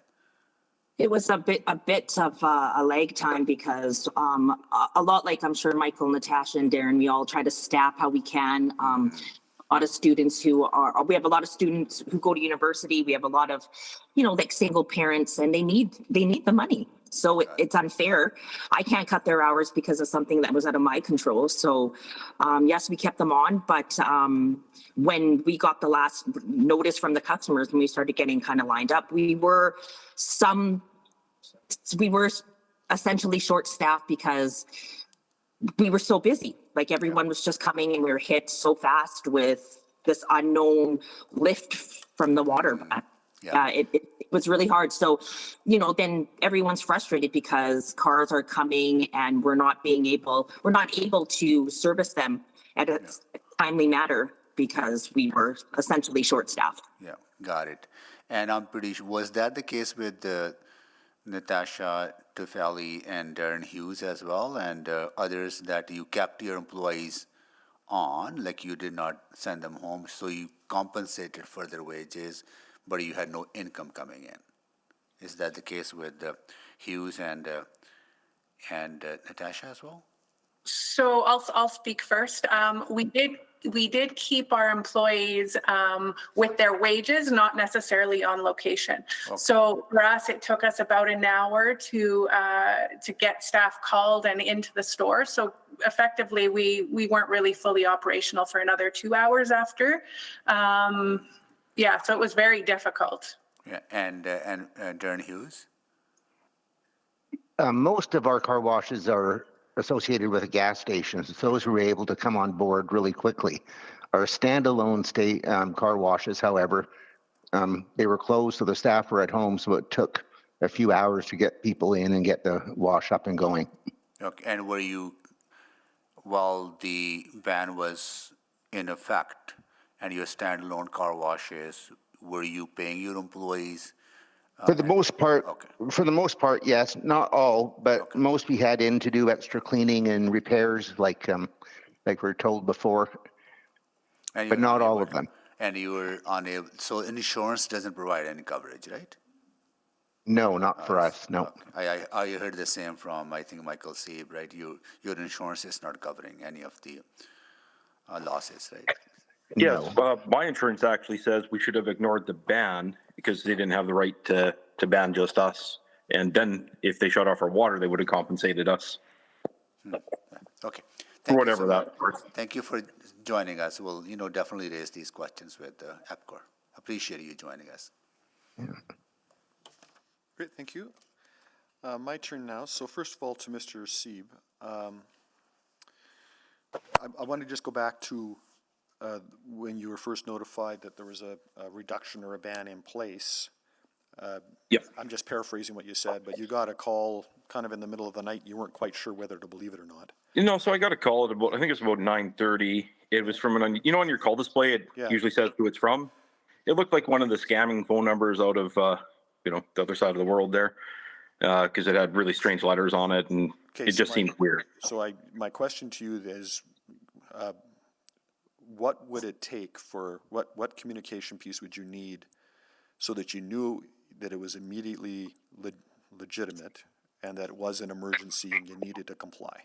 What did that look like? I think that call isn't necessarily the wrong thing, but it's that when I went to the EPCOR's website, it sure looked like it was voluntary because they were asking us to do something, right? There's a big difference between an ask and an order, right? Like I can ask you to give me something, doesn't mean you have to do it, right? So if you had said on the website, that it was hereby, it is hereby commanded, or whatever word you want to use, that ordered that car washes must cease operations immediately, that would have been helpful. Yes, and it should also cite whatever bylaw allows them to do it. Like my car wash in Comox, when they shut us down, it's because of bylaw, blah, blah, blah, section this, section that, and they provide us a reasonable estimate of what's going on, or at least some explanation, right? Right. The last time it happened is they put our water pipe underneath the river instead of over it, and it got a hole in it. So they had to get divers to fix a pipe in the river, and it took a couple of days. Right. Okay, thank you. So, Appreciate that. So maybe to Mr. Hughes, so my understanding is that your operations within the city, and primarily the standalone operations, had to cease operations. There was a loss of revenue. But you operate in some of the satellite communities, Sherwood Park, St. Albert. Is that correct?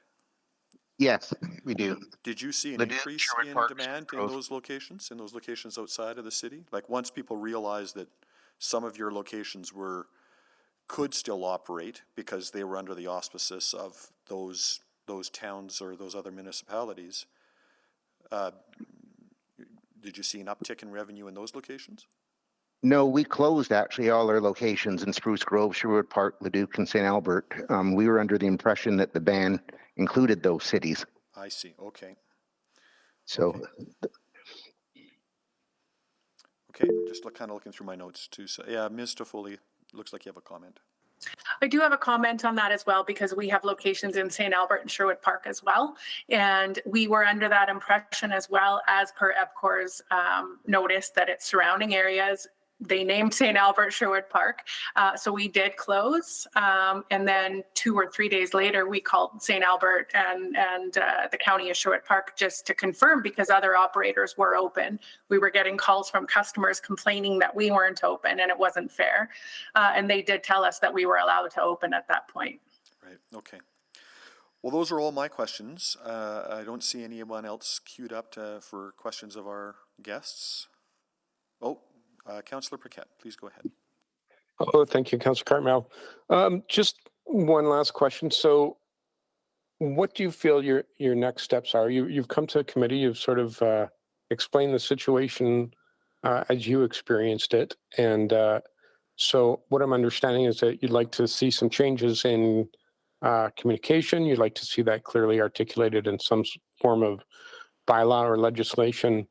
And so what is the next step for you? Do you just sort of move on, continue business if those things are satisfied, or just from your perspective, what's next? And anyone can answer, anyone who has a concept of that. First and foremost for us is collaborating on an emergencies plan where it would be fair and equitable. That's number one. It's completely unfair to pick 2 sectors just because it's easy. So any future emergencies should be dealt with in a fair fashion. Secondly, we're also looking for compensation because this was an unfair reaction to an emergency. Okay. All right. So, and in the form of compensation, that I really don't know what the legalities are there. That would have to be dealt with lawyers, I believe. But I'm assuming that you have, based on past business, decided or been able to identify the losses that you incurred that day. But to Councillor Cartmel's question, after, and this is an extension of his question, after the ban was lifted, did you see an increase in business that basically made up for those lost days, or no? And no, I have no idea. I don't know if you have even calculated that or can measure that in any meaningful way. The subsequent days were average days. Again, you never make up for it. Could there have been a 5% spike? Perhaps. But typically car washes are, you plan to go. The next day doesn't always work, whether it's weather or your plans for the day. We don't ever make up for that. I see. Okay. Well, that should be an interesting discussion in itself. I see, Michael, you want to make one more comment? Yeah, we had a slight uptick of about 10% on the first day, but then back to average for the subsequent days. In terms of compensation, I think it would be great if the city reduced our taxes for the amount we lost. We pay quite a lot to the city, and I feel we don't actually get very much for what we pay. And that might be an easy way to do it, because you're not giving us money, you're just not collecting so much from us. Right. I hear what you're saying. These are 2 different, completely separate lines of business that don't actually cross over. So that might be an interesting discussion in the future. Doesn't the city own EPCOR? I thought you guys own 100% of it. We own EPCOR, but they are completely different lines of business. So, but I'll let the, I'm not a lawyer. I'll let other people figure that out. And it's a good question. I've got the same question, Michael. Yeah, from my experience, he who pays the piper calls the tune, right? You guys are the boss. Well, again, I'll ask the question for you, and because I think it's a good one. All right, Okay, thank you. thanks. Thank you, Mr. Chair. Thank you, Councillor Burkett. I just want to dig into it a bit more. I've got just one more subsequent that you remind me of. So maybe to Ms. Toffoli, first of all. Not sure if you're still there. I am, yes. Yeah. So in the presentations that we heard from you and your colleagues, this is a very weather-dependent market. Mm-hmm. So this would be my presumption as someone who does not work in your industry. And that would be that, for instance, I've got a lot more snow in my front yard than I had 10 days ago. In fact, I had no snow in my front yard 10 days ago. And it would seem to me that the longer the temperature continues to hover between, say, +5 and -5, and the longer that we have enough melting to make a mess on the roads, but not enough to melt a whole lot of the snow, I'm going to keep washing my car. So, up until 10 days ago, I think we all might have anticipated that there wouldn't be very many cycles of messy roads and car washing. But now we see that there's a lot more cycles ahead of us in the next few weeks of messy roads and car washing. So all of that to say isn't that your industry is really weather dependent. You may have lost this particular window, but at the time that this ban was taking place, you may not have perceived that there would be a lot more of these sort of heavy wash cycles, and now there will be. So I guess that's a long way of saying, like, over what period do we measure how much revenue is really lost? How would you demonstrate that? Would you be sharing your operating statements or your tax statements? Would you, you can see where this kind of goes down a bit of a road here. And absolutely, and I think the fairest way to look at the averages, because really it is a weather dependent. Last March we had a lot of snow as well, so you could take a 5-year of average, and absolutely we would share that to find some sort of compensation. yeah, I'm not sure what exactly the process would be, and I guess I also would, then we have the question of, well, how many actually did and how many actually didn't. There would have to be some sort of an audit of who reduced their usage and who didn't. That would be by meter readings. We might find that somebody closed their restaurant or said that they did. So I understand that your industry missed a window, but I guess I'm just trying to relate. You can see how complex this just might get. And how it really but again, back to being fair. In no way is it fair to pick two sectors. There should have been a collaborative effort among everybody in any industry. Who's to say that it's got to be us? And that's the problem. Yeah, I guess I think of other emergencies we've had this year, particularly with the electric grid. You might remember that when it got really, really cold and we all got the message on our phone. And there was no particular sector that was singled out, or commercial versus residential for that matter. Everybody was asked to turn off a light and save the grid, kind of a thing. But would you like to see a comparable system? Is that something that you're contemplating? Absolutely. EPCOR said they reached out to breweries. Great. But why were breweries not part of that? Their water usage is significant. If EPCOR would have spent that effort just reaching out to all of the big water users in every industry, we would have had the same result without punishing really all of us, all of our employees. It doesn't make any sense that we're singled out. Well, I think the presentation rather, is trying to point out that there was an immediacy to this. So how many phone calls can you make in an hour, and who do you phone first to try to get that drop in? But they didn't even phone right away. The communication was completely lacking. We knew only by having Global on site. Yeah. Okay. Well, thank you very much. I really appreciate all of your feedback and your presentations today. Thank you. I see no other questions of our guests, of our speakers, so we'll now move back to our to EPCOR, and I'm going to first go to Mr. Beckett and just see if he has any comments to offer before we get into questions of EPCOR. Sorry if I've caught you off guard, Mr. Beckett, but I thought I ought to do that now. Yeah. I've got some observations. In dealing with the issue of compensation, there's not very many utilities that provide compensation for consequential damages. And it would be unusual to change that particular concept. If a utility is to take on the burden of compensating for consequential damages, the inevitable result of that is a very significant increase in rates to cover such circumstances. But clearly, this group of customers that you've been listening to are receiving a different level of service than other customers of EPCOR Water. And the normal way of treating differences in the quantity of service is through adjustments to rates.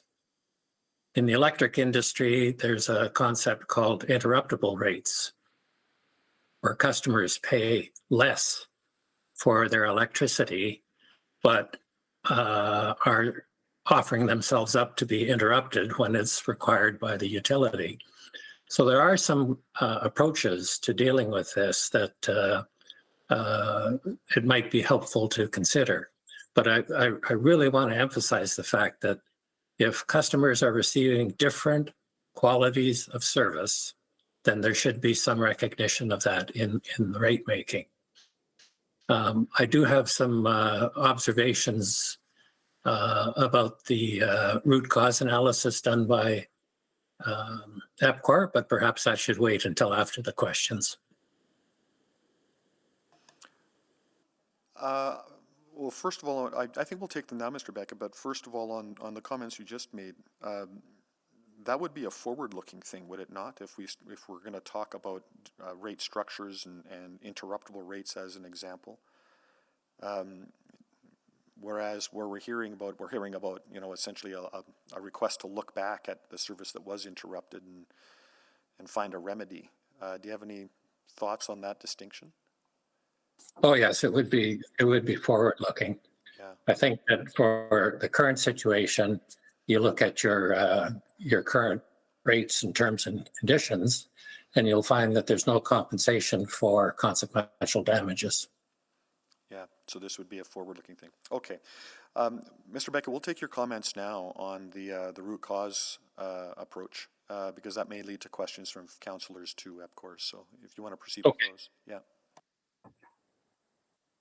What EPCOR is dealing with here, utilities have an acronym for. It's HILP, high impact, low probability. And that's what's happened here. Low probability events are very difficult to predict because they're low probability. And they're also very expensive to provide redundancy or backup for. The one question that came to my mind was whether the root cause was properly analyzed. The root cause was given as the poor quality of the splices in the cables. But in my mind, a significant component of the root cause was the failure of the seal that allowed the water ingress. And I wonder what, if any, maintenance procedures were in place to check those seals, and whether or not there were any learnings from the process around the quality of the seals and how water is kept out of those areas. Great, thank you. I had a similar question. Any further comments, Mr. Beckett? I'm good right now unless somebody has some questions of me. Very good. Okay. Thank you, sir. So now we'll go to questions then of Council to EPCOR, and we'll start with Councillor Jans. Please go ahead. Thank you. May I still ask questions to Mr. Beckett at this time? Yep, absolutely. Yes, he's consider him part of the delegation. Yeah. Okay, thank you. So Mr. Beckett, I was just kind of building further on that. I mean, the idea of water damage to these big cables, I mean, really I believe them, but that does sound, that as you say, that does sound a little like extremely rare, extremely low probability. So like, what are some of the questions or the reports on the go forward that we should be asking? I mean, it's probably untenable for EPCOR to check all of their cables everywhere all the time, but are there certain procedures or evaluations you would like to see audited more often? Well, the one that occurs to me is that they talked about the difficulty in sourcing some replacement parts because of the age of the existing equipment. And that's an area where I think some advanced planning should be in place to ensure that if one of these kind of events occurs, they've got a reasonable coverage for obtaining hard to source parts, which might include stocking them or having a standing order with a manufacturer or a sharing agreement with other utilities. But the point I'm making here is, are there any of those kind of things in place? Should we be asking about some sort of like power redundancy here or something as well? Like, do you think this is just, yeah, and how much beyond E.L. Smith should we be asking? Well, it's a question of whether a single point of failure can cause this kind of problem.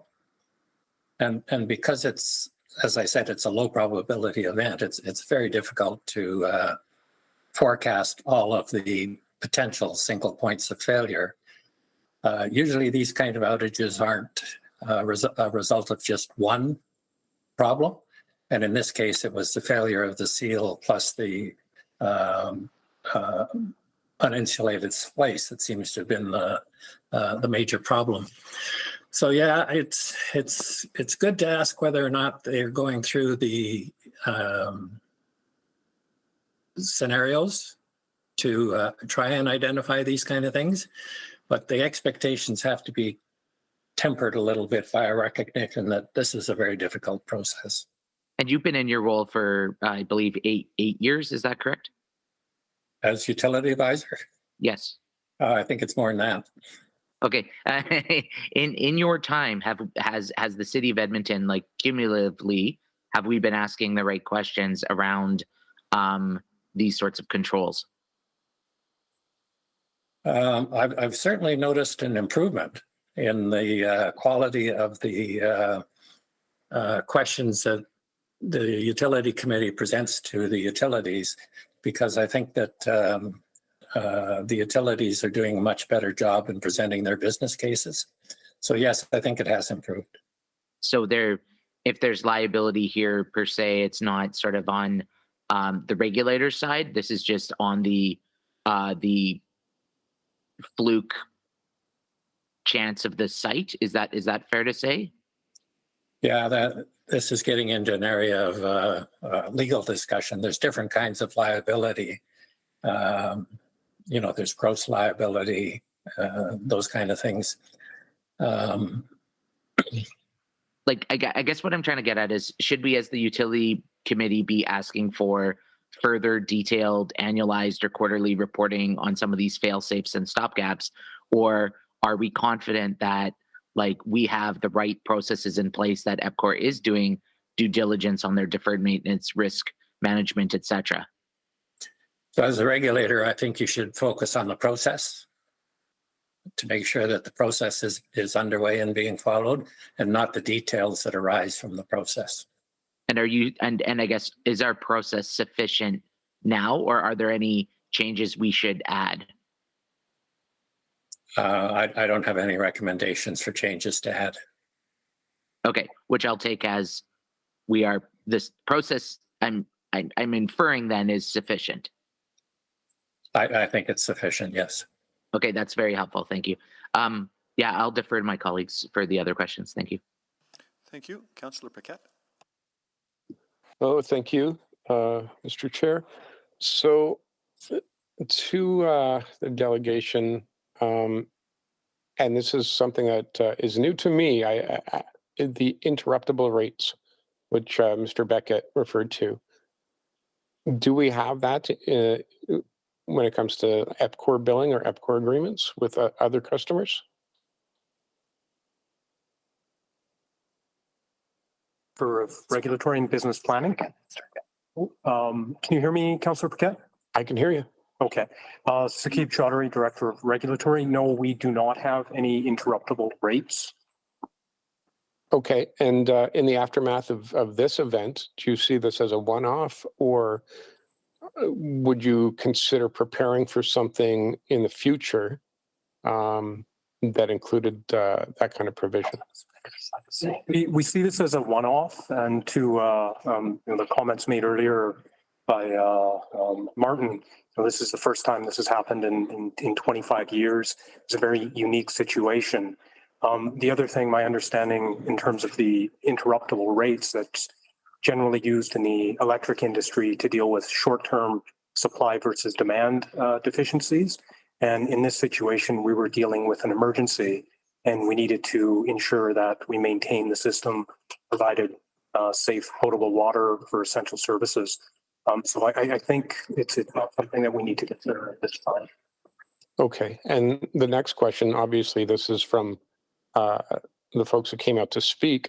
Is there consideration for exploring the impacts on the car wash businesses and considering some form of compensation?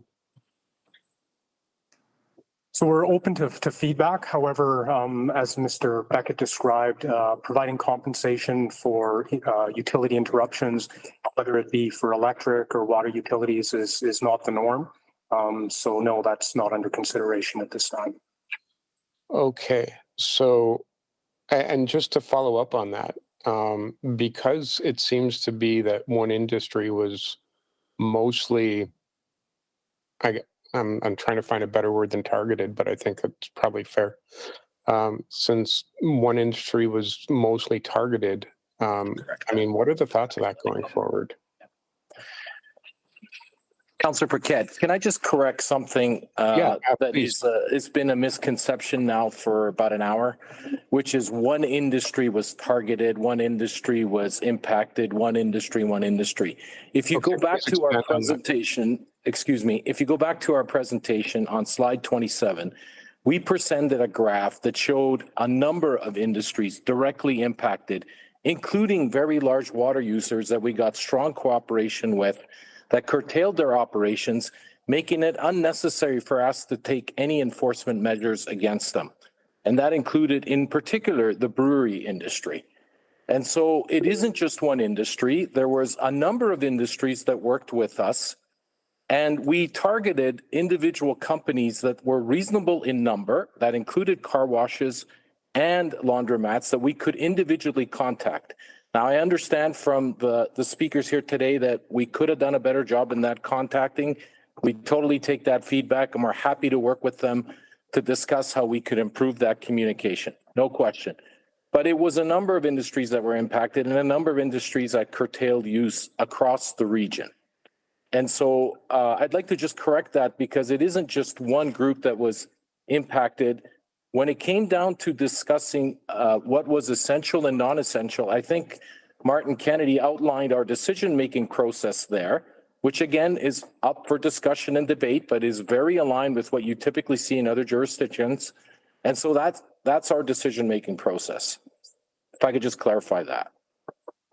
Well, thank you for the mild clarification. Much appreciated. Okay, so the next question obviously is the question about maintenance of water seals, and any thought to that going forward? Yeah, so I think Mr. Beckett did describe it well in terms of this was a high impact, low probability event, and this failure of the water seal was the trigger for that. However, that resulted in a cascading series of events, and the requirement to call demand management measures in emergency wouldn't have occurred simply with the failure of the water seal if it were not for the cables that were improperly insulated from the original construction of the plant, nor the protection in the upstream transformer that was also improperly set up original to the plant construction. So the root cause analysis did reveal a number of issues there that ultimately resulted in this. But yes, the seal was the trigger. As I noted in my portion of the presentation, we have replaced those. And while we did have monitoring in that chamber prior to, we've enhanced that monitoring to ensure this failure would either doesn't happen again or would be detected. Thank you. Thank you, Councillor Briquette. Just before we go to the next speaker, I'm just going to ask those that are in the virtual meeting to refrain from using the hands up function. I should have shared this earlier. That's a real distraction for other people in the meeting, so please do not do that. For those that were here as speakers, your part of the process is complete. We will not be coming back to you for questions or for conversation. You're more than welcome to continue in the meeting and listen along, but please do not use any of the other functions in the virtual meeting. And also, just while I am clearing up some housekeeping items, I'll just note for anyone visiting that Mr. Beckett is the utility advisor to committee. This is a bit of a different committee in that it's a regulator when it comes to EPCOR, and we do have that external advice with Mr. Beckett, who is retained by the city to be an advisor to utility committee. Thank you, Councillor Stevenson.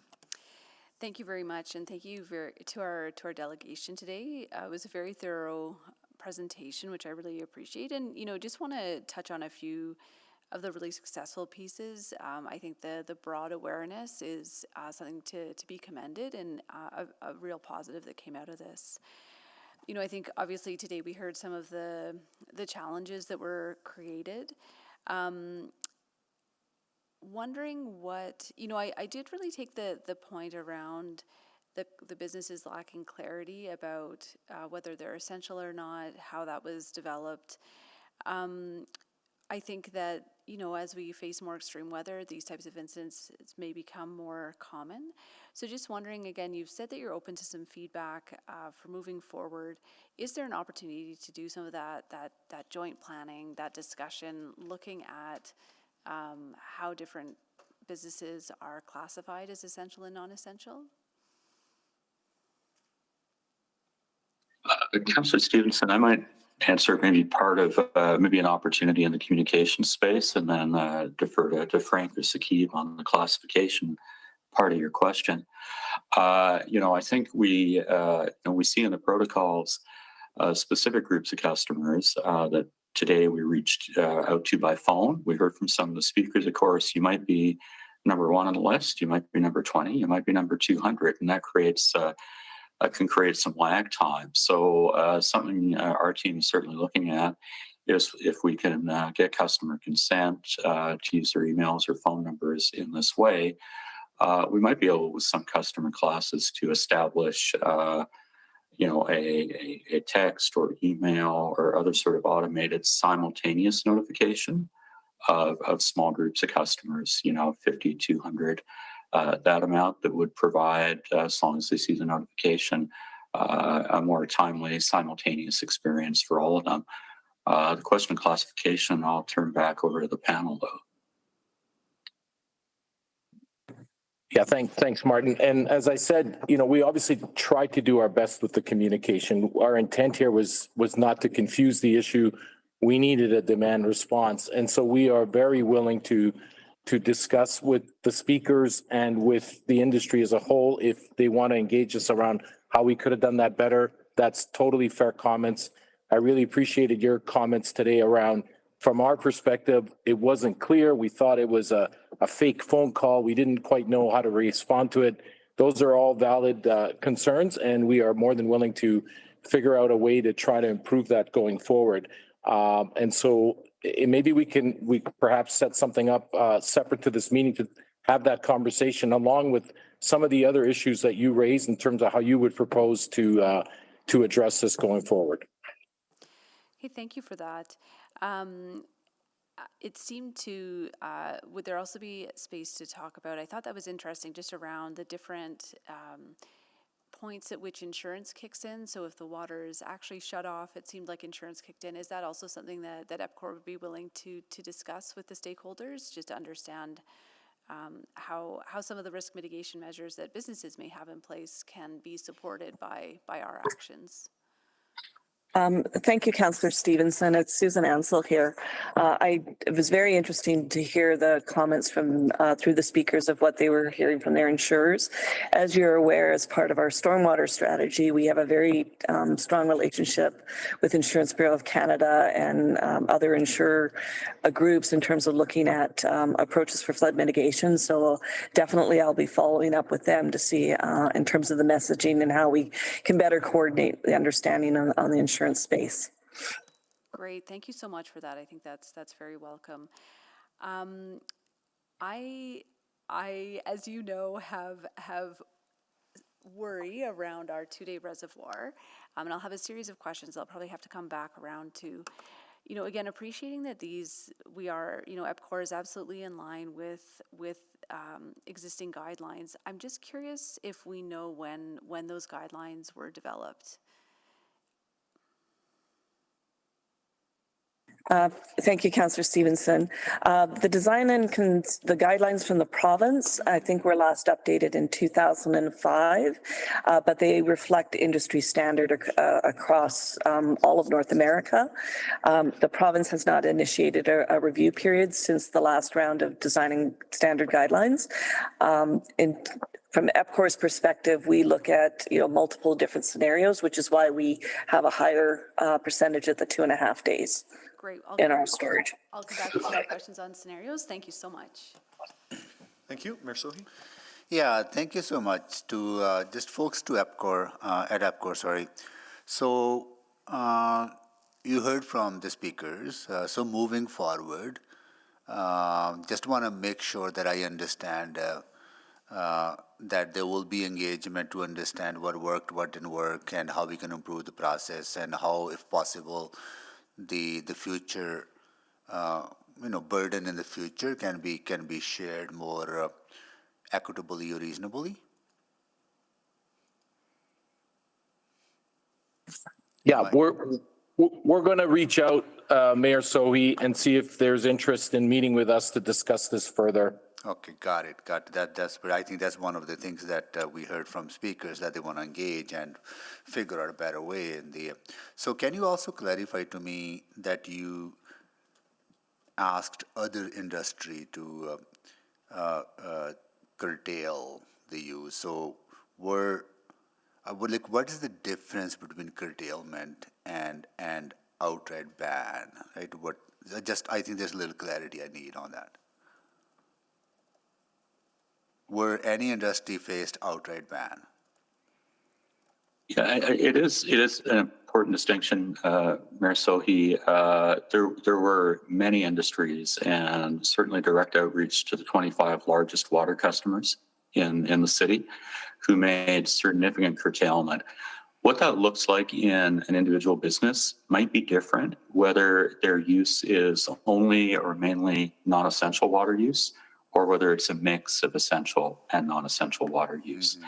So as I mentioned, using the example of a brewery, it means, not putting a new production run in, but they use water to keep the yeast alive that they use, for later production runs, and that activity continued. So for them, it didn't literally mean a shut off of all water, but it meant a substantial impact on their business, their activity levels, and importantly, their workforce.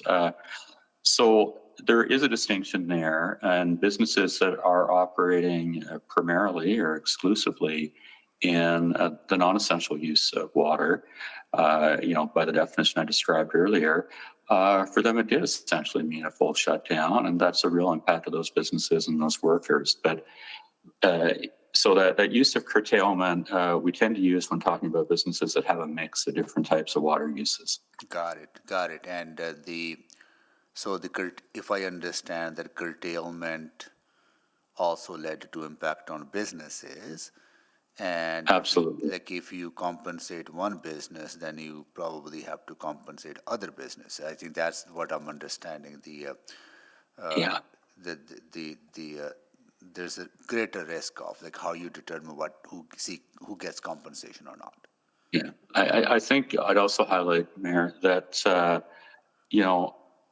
it's the nature of utility operations, electric, water, wastewater, that we will be in a position where we have to interrupt your services from time to time. We might be doing construction on your street and need to turn off your water supply. We might be, moving utility pipes to make way for the LRT or for some other activity. So there could be planned maintenance or an unplanned response to, say, a water main break. And so this event is obviously very unusual as a cause of an interruption. But an interruption in service is not actually an unusual occurrence. And that's why the rate-making system doesn't collect a pool of funding from ratepayers to then redistribute to people whose services happen to be interrupted that year. It's because collectively it would cost all of us as ratepayers a lot of incremental money, which is what Mr. Beckett highlighted earlier. So that's why the system is constructed the way it is. Yep. Are there other methods other than through rebate or rate-based compensation? Are there other ways to deal with some of the concerns that people who faced outright ban experienced? Maybe I'll leave that to you in your conversation. You're going to engage with these impacted stakeholders. There might be other methods of looking at what can be done. Okay, thank you so much. Appreciate that. Great, thank you. Councillor Salvador. Yeah, thanks so much. Just wanted to follow up on Mr. Beckett's comments and questions. So just so I have clarity, when it comes to the root cause analysis, understanding that the seal was one of the main causes of that, is this something that sort of extends beyond E.L. Smith? Like, is this a potential vulnerability at other locations, or is this pretty isolated, given that particular part? Yeah, thanks for the question, Councillor Salvador. So I guess through our asset management planning, which includes an assessment on all our assets and systems from a risk point of view, we do look at our infrastructure to determine where potential failure modes could be. This particular situation at E.L. Smith is quite unique to this area, but we do look for general risks throughout our system. They're built generally with layers of redundancy inherent within them. And though we do have, I would say, outstanding single points of failure, which we continue to invest in to eliminate and improve the reliability, some of them still do occur. And again, with this situation, a number of things had to have occurred essentially at the same time for the failure of the water seal to result in the requirement to call these demand management measures again for the first time in over 25 years. Yeah, absolutely. This was incredibly unique. And, it sounds like even the redundancies that were in place had to line up in a certain way that led to this. So just on the maintenance side, what I'm hearing is that maintenance processes were in place. They were followed, and this happened, I guess, regardless of that. Is that correct? That's right. If I speak specific to the cables that we've talked about a little bit here and this splice that wasn't properly insulated from wet environments, that would be something that couldn't reasonably be discovered through through normal maintenance practices. As I noted in my presentation, we do diagnostic tests and so on to test the functionality of the equipment, that test cables. We do a number of tests, say on the transformers, none of which would have revealed these potential risks in there in the equipment as well. So we certainly always review our maintenance practices, but in this case, they wouldn't have revealed this gap. Okay, well, I guess that just raises another question then. So if even through those regular processes, monitoring maintenance, this wasn't revealed, I'm just thinking about like how extensive these cables and the potential like issue with insulation would be in the facility overall then. I'm just trying to sort of gauge that. It's a good question, Councillor. It's a little bit difficult to say. As I noted, it is very common for electrical distribution cables, whether that's on the utility system or in industrial facilities, to be buried underground, go under rivers, that sort of thing, and to be exposed to moist environment. So to have found this uninsulated splice in this case was certainly a concern for us, and we will be looking at other parts of our water system and the other plant and the reservoirs to see if there is potentially the potential for a cable, depending on its routing, to experience a fault because of exposure here. And if we do find those, obviously we'd be remedying them. But again, this was a result of numerous layers of protection, if you will, failed here. So, yeah. Okay, thank you for that. And then just the last one is around the 2.5 day storage. Understanding that is sort of aligned with industry standards. How is that changing in the context of more extreme weather events that we're seeing with climate change, floods, droughts, wildfires? Yeah, thank you, Councillor Salvador. As part of our integrated resource plan approach, we look at multiple different scenarios of different durations. And so storage is always a component we look at in conjunction with our plant capacities and different outages. Certainly as we go forward, we'll update that with HIRP and look at it. We also have to be very cautious that we don't overbuild storage. The water quality can tend to degrade in them if the water's sitting there and it's not being used. And so it's always finding that balance of how much storage you hold in your system for those events versus overbuilding and then having a water quality issue with it. Thank you. Thank you. Councillor Tang. Yeah, great. Thank you very much to the delegation for this very comprehensive presentation. Maybe I'll start at the beginning of the presentation where you talk about sort of the different percentage of water consumption. And I just want to clarify, when you talk about 28% is regional, is that both commercial and residential in the region? Yeah, that's the total water provided to the region. Their split in use by customer group is, we don't have that information. It would be unique to each regional municipality and commission. Yeah. But it includes both residential and commercial?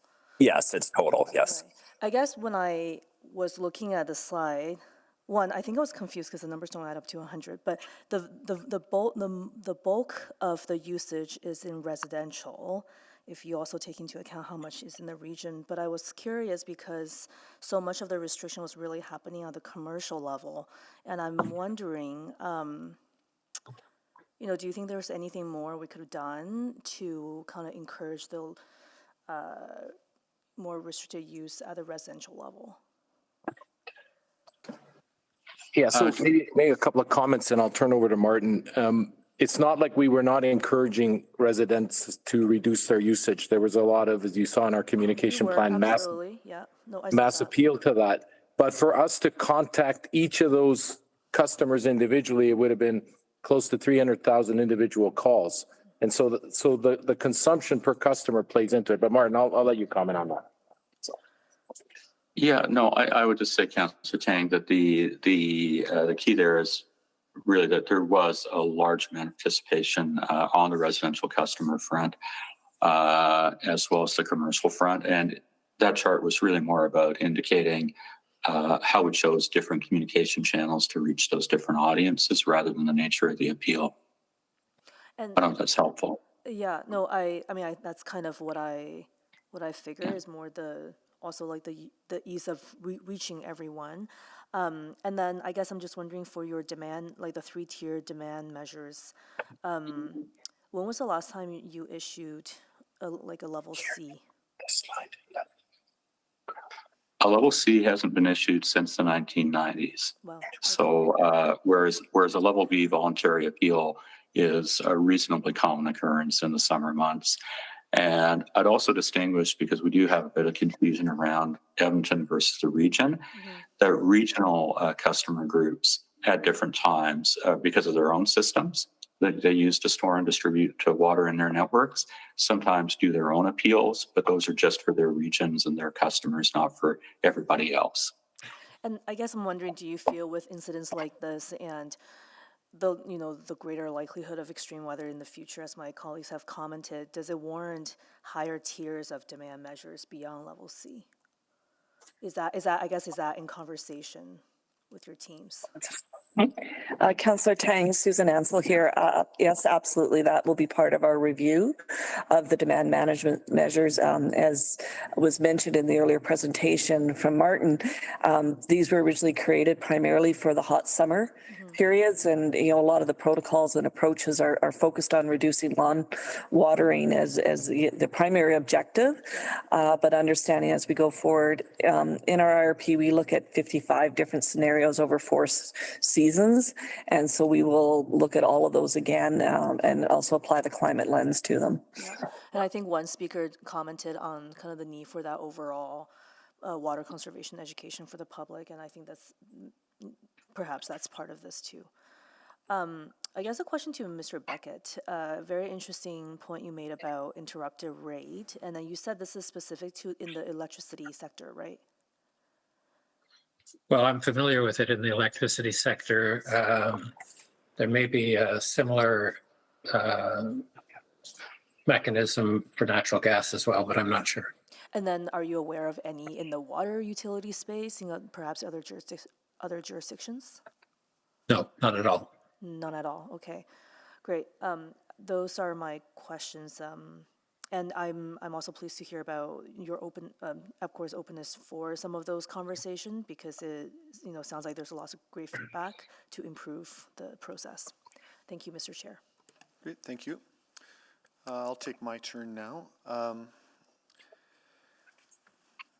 I guess I'm gonna jump around a little bit. So back to the question potentially that's kind of sort of been asked about increasing the amount of reservoir space. My understanding is that would be a pretty costly thing. If we were to add more reservoirs and we also talked about the retention time in those reservoirs, but can you comment on that? Yes, so we've gotten some rough numbers on that. It's definitely hundreds of millions, so 500, 600, 700 million depending on the volume. So it would be a considerable bill impact as well, Councillor Cartmel. And maybe it's also important to note that in our longer term plans in our water IRP, there are additional reservoirs in the plans. Those are to help support growth in certain parts of the city. But as Susan noted, it's got to take into account plant capacity distribution as well when determining where and when to build those. How discrete are the two networks? It's my understanding that they're not separate, but there's not a lot of interconnectivity. So, is that a possibility that would help? Yeah, just from your presentation, we were down to 38% capacity in our reservoirs, but if both trains were working, and I'm just, as an example, if both trains were working at Rossdale and there was, a lot of redundancy between the two networks, could we have kept that reservoir capacity or storage amount higher? In that particular case, no, because it was a total volume coming out of the plants was the constraint, not the interconnectivity of the pipes. The project we have identified, which is an additional high lift pump house at E.L. Smith, is the highest impact in terms of building the reliability of the system versus adding additional storage to manage that. Another way to think of it is during the summer demands, we're producing 375 million liters per day. In the summer, it's 550. And so almost close to a doubling of flow in our pipes is able to adequately get across the system. So it's not a pipe aspect. It was that we didn't have enough water being produced out of the plants that we could get off the plant site. Okay. I want to go back. I know there's been a lot of questions about essential versus non-essential. The way I understand your presentation is that you identified a reasonable number of businesses that could be contacted that would have a pretty dramatic effect on water consumption, and that was the laundromats and the car washes.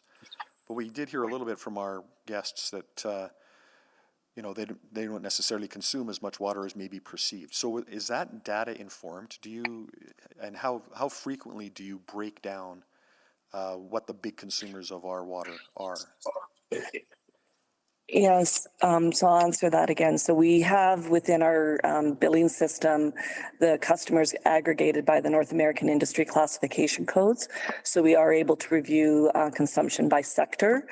And as part of our protocol, once we heard of this event, our team started actually mining our billing data to identify those classes of customers that have the higher consumption. And it wasn't just this on a sector basis. We looked at the top 250 customers, as Martin indicated, and individually started contacting them. And then we looked at it from a sector perspective. And so it was a combination of both. We do have that data. As we move forward with our AMI project, which is expected to be completely rolled out in 2 years, we'll have even richer data. Okay, that was my next question. So that the meter replacement project would help with even greater refinement of that data, yes? 100%, yes. Okay. Okay, I think those are all my questions, and that takes us more or less to the noon break. So we will recess now and recommence at 1:30. Sorry, I know we had anticipated a different schedule, but here we are. For those of you that have joined this meeting as speakers, you're welcome to rejoin, but again, there's no further speaking role or conversational role for you. So you can join to hear the rest of the meeting. You can also join on YouTube and just watch it that way as well. We are in recess until 1:30. Thank you.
Good afternoon. We are live from Chambers.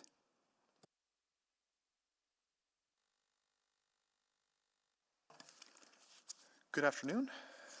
We'll call the March 4th Utility Committee meeting back to order and start with a quick roll call of my colleagues. Councillor Paquette. Councillor Jans. Good afternoon. Good afternoon. Good afternoon. Councillor Salvador.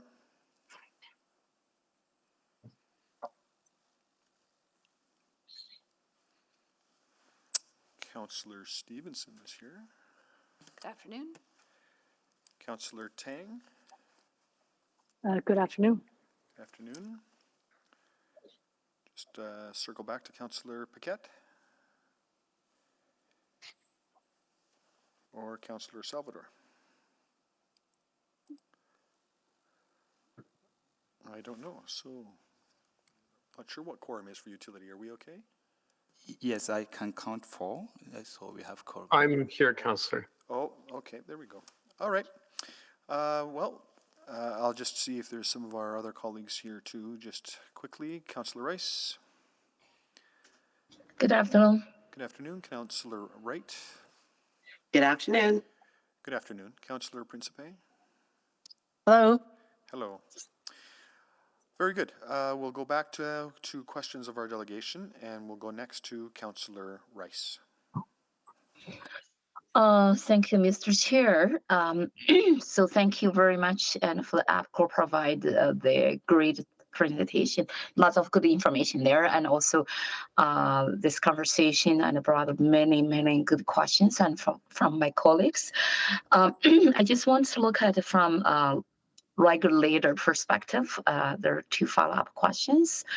The first one is about we did heard this morning from speakers have a different perspective regarding the impact on those business and due to what happened in APCO and for the water services. So my question is, yes, we're looking forward. I heard this is a real event. Moving forward, I just want to know, is there any process already building our system, or we don't have the process, and for considering certain compensation and due to impact on those customers, and including some like the commercial customers. So from process perspective.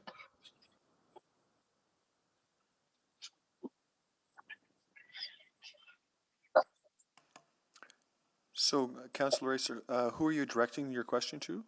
To the APCO delegation. Thanks, Councillor Rice. This is Sakib Chaudhary. It's not something that we have looked into previously. It's something that from our perspective, we're not aware of any jurisdictions, especially for water utility, that have implemented any type of compensation mechanisms for interruptions. Going back to the conversation earlier, it's something that I think would be fairly complicated to design to ensure that it was done in a fair and equitable manner to deal with all customers. But it's something that if we were directed to by the utility committee to look into, it's something that we could do, but we do not have any plans to explore that at this time. Okay, so I just want to confirm no process and in place.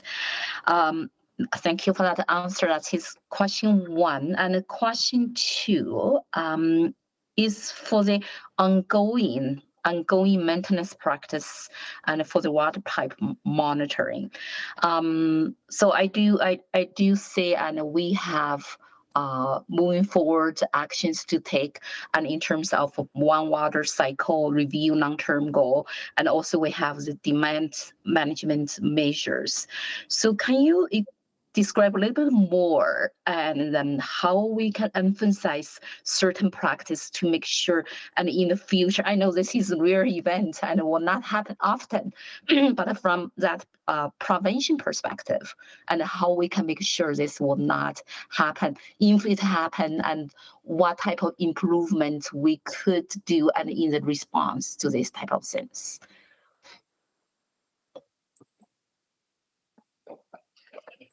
Thank you for the question, Councillor Rice. Previously, we talked a little bit to some of our projects that are happening in the near term that will improve the situation and eliminate a lot of the risks that we saw with this event. So one of which is the new electrical room where all this equipment will be housed in a new building above ground and separate from any risk of water ingress. And the other project that we spoke to is a new high lift pump house, which will enable redundancy in that system and increase the reliability. Those are only two. Our asset management planning program continually goes through various the infrastructure and projects and looks at the risk of all those in order to reduce that so that we can continue to provide reliable service. Okay, thank you very much. That is my question, and I believe this reliable services and it's for the two projects and one program you mentioned, and public will be very happy to hear this information. Thank you. Thank you. Great, thank you. Councillor Jens. Yeah, so a lot here today. Maybe if I can go to EPCOR then for a second. So earlier I was asking Mr. Beckett about the fail safes and the risk management there. I'd like to understand a little more just around the processes and learnings from this, especially when it comes to the seals and the wires. Like it still seems almost like absurd that this happened. It was as Mr. Beckett described it, and it was quite accurate. It was a high impact event, but a low probability, as we noted. There were a series of failures, and many of these, the equipment that we're speaking about, are not in plain view, if you will. They're in vaults, they're covered, in sealed trays and that sort of thing. And the maintenance practices that we've spoken about, again, test the functionality of the equipment, but don't necessarily include, obviously, a physical inspection of every foot of cable. That's just not practical in a lot of circumstances, as it wasn't in this situation. Right, thank you. Mr. Beckett, can I go back to the presentation on slide 27? So EPCOR laid out kind of their criteria for how they were determining where to sort of reduce load. In your mind, is that sort of a sensible criteria or what they presented to us in terms of how they started going after the big providers? Does sort of that make your sniff test, so to speak? I certainly agree that you start with the biggest bang for the buck. So you talk to the biggest users first and then work your way down the list. So yeah, that's what they did then, I guess. I guess maybe to EPCOR, did EPCOR, I believe did you reach out to the provincial government to send a text alert to reduce water consumption? I'll answer, Councillor Jans. We did look at that, and we are aware of the process where we could trigger it. We didn't elect to trigger it in this case because we did have other means of communicating with the Edmonton customer base to get conservation, and I think you can see that in the results that were obtained. But also because if I may interrupt, so we did not ask. We did not ask. If we did ask, would they be favorable in future? Do we know?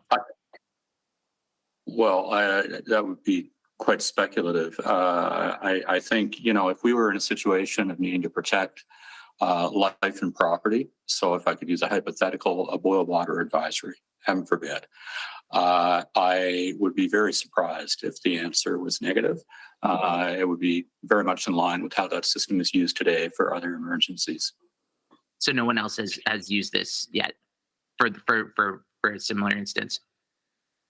No, and I think as we saw from the reaction on the electrical conservation demand, that was an unprecedented move for that very special situation as well. Okay, yeah, I just want to know that we have it if we need it for future. The province is a very strong partner in all of this work. Okay, excellent.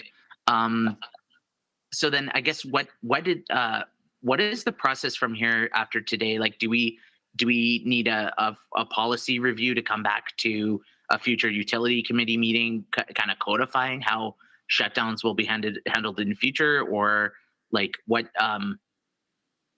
Yeah, maybe this question is to the chair of utility. How would you like this handled here from governance? Just receipt of information, or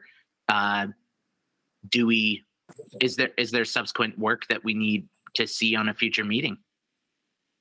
Councillor Jans, if Councillor Carmel allows it, we would be prepared to make a suggestion of how we could bring this back. Please. So Councillor Jan, Susan Ansell here. As part of our regulatory rate filing, we usually update our water IRP right before, and we're just actually kicking that process off. Within the water IRP, the demand management measures are part of that.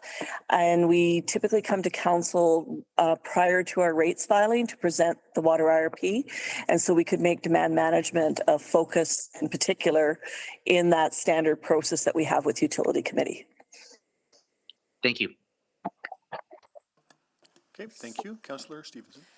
Thank you. That's actually a perfect segue to my last line of questioning. So just around the integrated resource plan that's coming forward, the report or the presentation sort of mentions that being completed in 2026, but I think I'm hearing that there's an opportunity for us to have an earlier touch point on that. So timing wise, so we'll be kicking it off at the end of this year.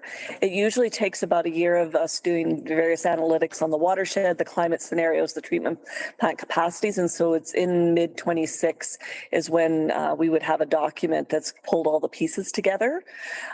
Certainly there's elements of the demand management that we could potentially bring components of it forward in terms of conceptual as we look beyond a demand management C, perhaps under different seasonality type aspects. So we'll look at that, and if it makes sense on our regular updates. We also have our operational plan updates that we could insert a section in there as well. Great. Yeah, I think that'd be very helpful to understand, again, if we get further down the alphabet with the demand management. Just in terms of, oh, sorry, I think the boardroom is unmuted there. Just in terms of the scenario planning, would we also be looking at scenarios where there is full or partial shutdown for, varying lengths of time? So, 5 days, 7 days, 10 days? Absolutely. That is one of the things that we have identified. As mentioned, we look right now at 4 different seasons of the year, as well as different combinations of shutdowns. It works out to about 55 scenarios right now. One of the findings out of this is we will look at the duration of those different scenarios in the different seasons and what are the different levers that we can pull and the amount of conservation we would need if we didn't have reliability and ended up in a similar event. But it's the practice we've been doing since the mid-1990s with our demand management measures with every IRP update. Great, wonderful to hear. And I think, I think a theme that's underlying this is just the anticipation that we will be experiencing more disruptions given climate disruption and other considerations. So 2 last quick questions. Again, the report mentions that Rossdale is mainly on a 2-train model. Just wondering if there is active work on the capital side to fully implement the 2-train flow, I guess, at the Rossdale plant? Yeah, so a good portion of our investment at a facility like Rossdale, which is an older one, is in reliability type projects, end of life things, but we do opportunistically look at areas where we can increase the redundancy of systems within the plant. And there's, layers of redundancy in terms of, as I described earlier in my presentation, there are 2 trains, but we look further down at sub asset levels, if you will, to ensure that those are redundant and ensuring that we can take systems offline while keeping the rest of the facility running. So that is, again, part of our normal planning process and asset management process to look at for those. Okay, great. And a few of the upgrades that are happening at the Yale Smith water plant were highlighted. Are the equivalent is that equivalent work already completed in Rossdale, or is that planned to be upcoming? It's largely completed. As I went through at the very beginning of my presentation on the background, Rossdale was initially built in 2 trains, the first train in 1947 and the second in 1955. Obviously, there's been plenty of upgrades and investment in that facility since that time. But as I mentioned, we're always looking for opportunities to further harden the plant to be able to withstand a variety of external factors, disruptions through changing climate and that sort of thing. One example, of course, is the flood protection project. Of course, great. And then just a very last one, I appreciate our focus today has been on sort of the water supply and ensuring that Edmontonians and surrounding areas have the water that they need. The incident itself raised some questions for me around employee safety as well. So is that also part of the review that's happening at both facilities in terms of ensuring that safety? Any question? So we have very highly trained tradespeople and very robust safety practices. We take it very seriously. And if we are not specifically investigating that, because our safety practices and procedures and documentation are very good, but the investigation also did not pick up on anything that we would have missed on that. So slowly and carefully worked on that. Great. Yeah, it's exceptional that there were no injuries with that. So commend you on that. Thank you. Thank you. Councillor Paquette. Oh, thank you, Mr. Chair. I'm going to preface my questions with just a clarification to anyone who's paying attention that on council, we wear 3 hats. We wear the council hat, obviously. We've got the regulator hat, which is entirely different. And we've got the shareholder hat, which is a 3rd hat. And never should those hats be worn out of order or at the same time.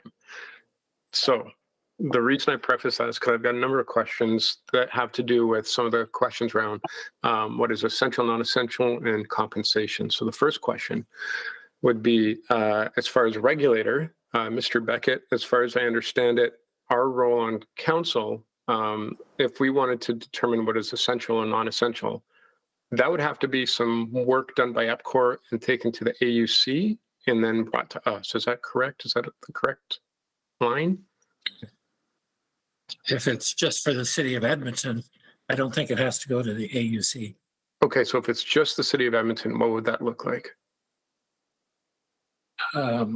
They would come forward in a rate application.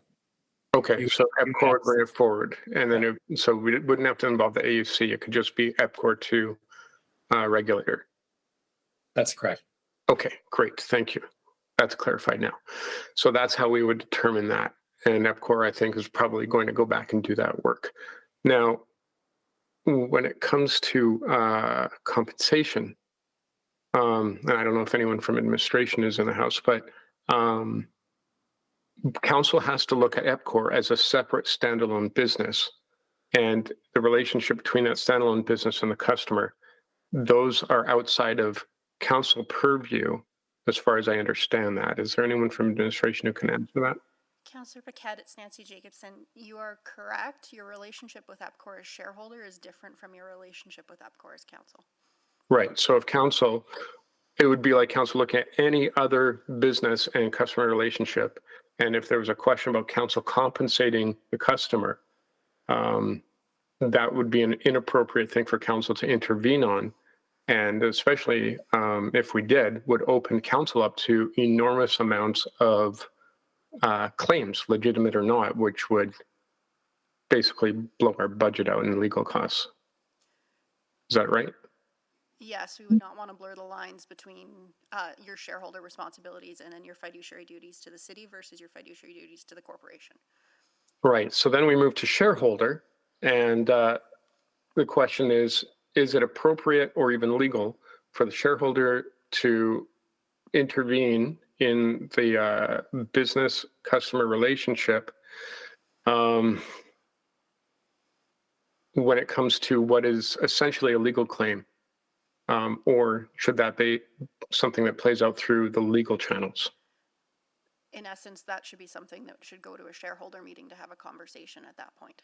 So have a conversation, a shareholder meeting, and I guess the determination would be what are the financial and reputational risks, things like that, and is it better for the shareholder, which is all the people of Edmonton, to bypass legal means and look at compensation, or is it better for all the people of Edmonton to protect their interests to say, well, we would go through legal means because there's a number of claims that have to be proven here?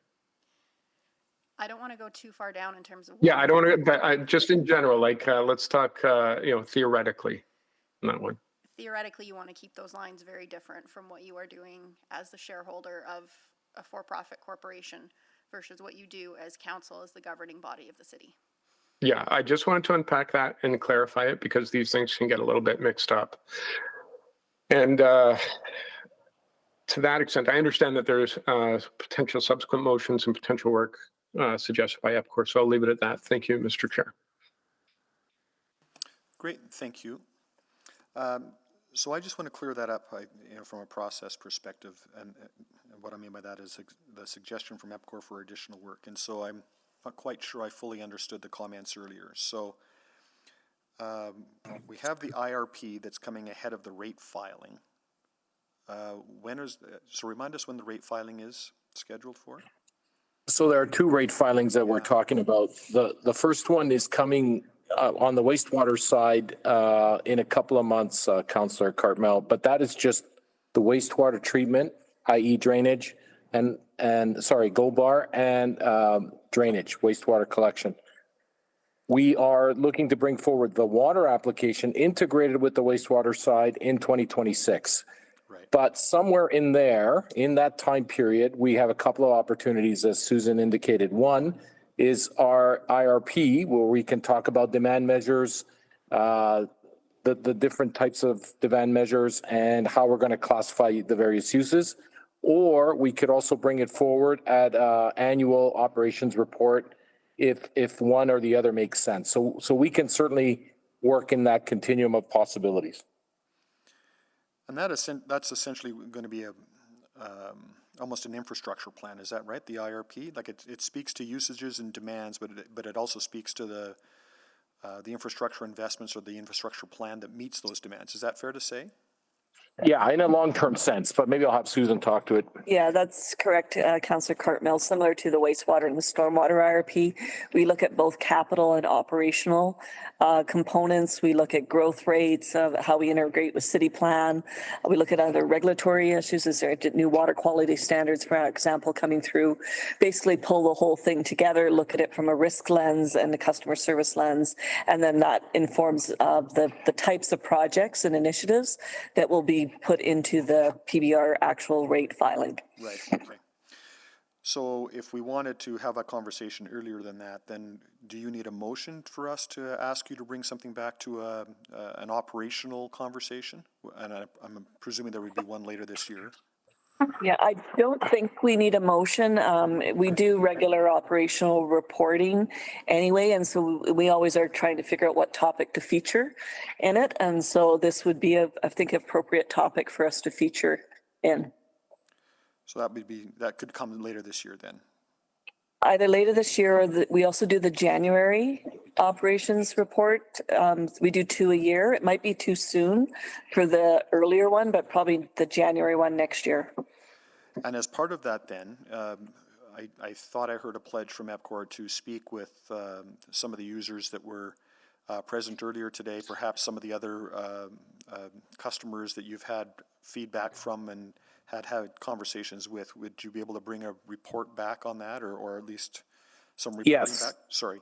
Yeah, absolutely. We could do that. We're going to reach out as soon as practical here and see if we can connect with the customers that had the communication challenges and were impacted pretty directly to see if we can get into a much deeper conversation about that and see if there's some learnings on our side that we can bring forward. And we can include that. We'll have that done well before we come back to you. Okay, so that might be something that could be brought back earlier. I don't want to press you to that, but that, yeah? Yeah, for sure. Okay.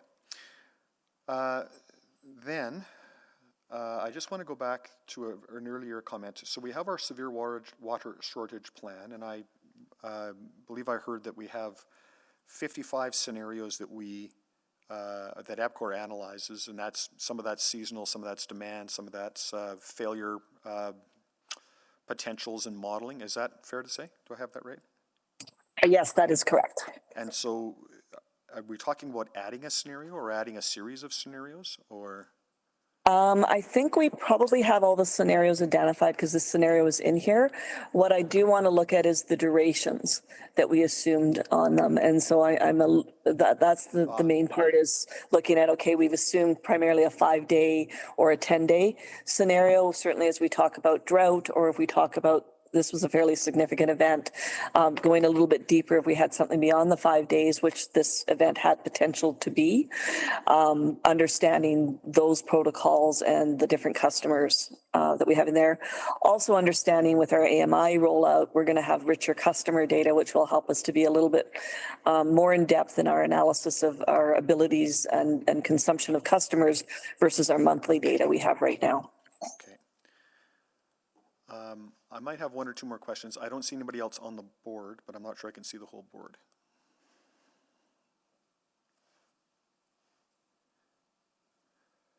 I'm good? Okay. Perhaps just a couple more then, and now I got to remember my train of thought. This is the problem with trying to drive and ask questions at the same time.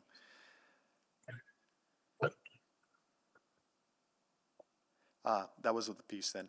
So we heard conversations and knowing that you're going to go back to speak to some of those customers, there was nevertheless some gaps in communication identified. So what's your plan of action on that? And we heard a little bit about, callers that weren't identified versus some questions around using the cell phone alert kind of an approach. Have you thought about what you might be doing to examine just how this was communicated and that?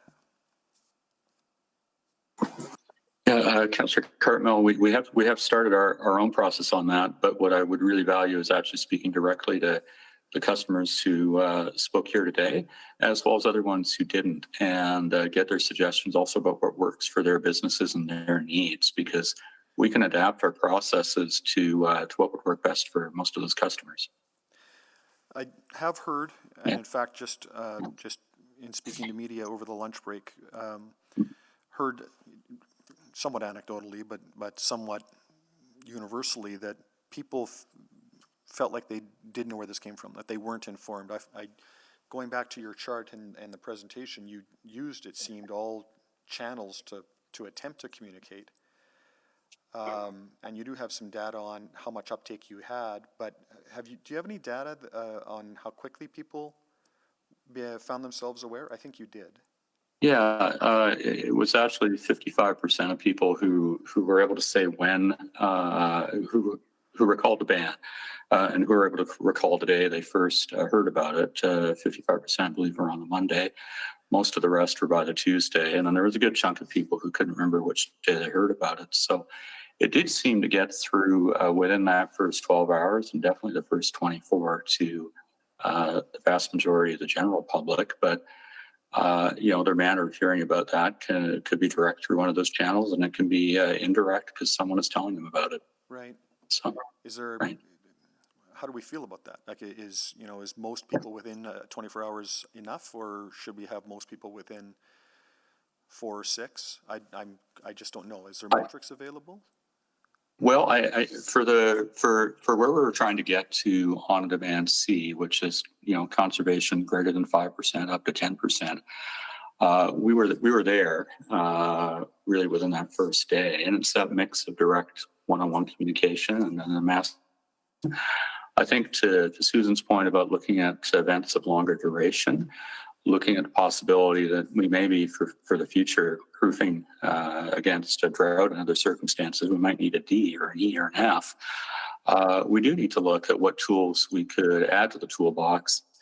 And I'm also quite concerned about the degradation of reach for media, who have classically been a major conduit for conveying this type of information. But the degradation of media reach to younger audiences really suggests we need to supplement with some additional channels to get the word out. Right.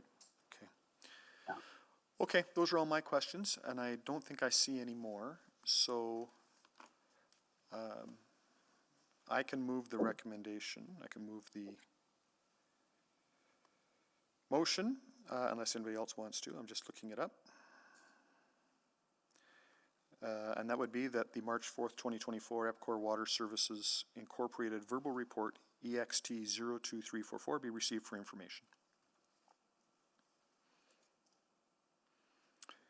So I have moved that. I think we're done with questions. Anyone that would like to speak?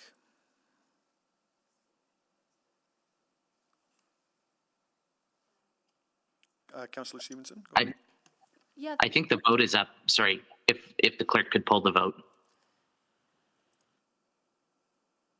Thank you. We just pulled it up. Go ahead, Councillor Stevenson.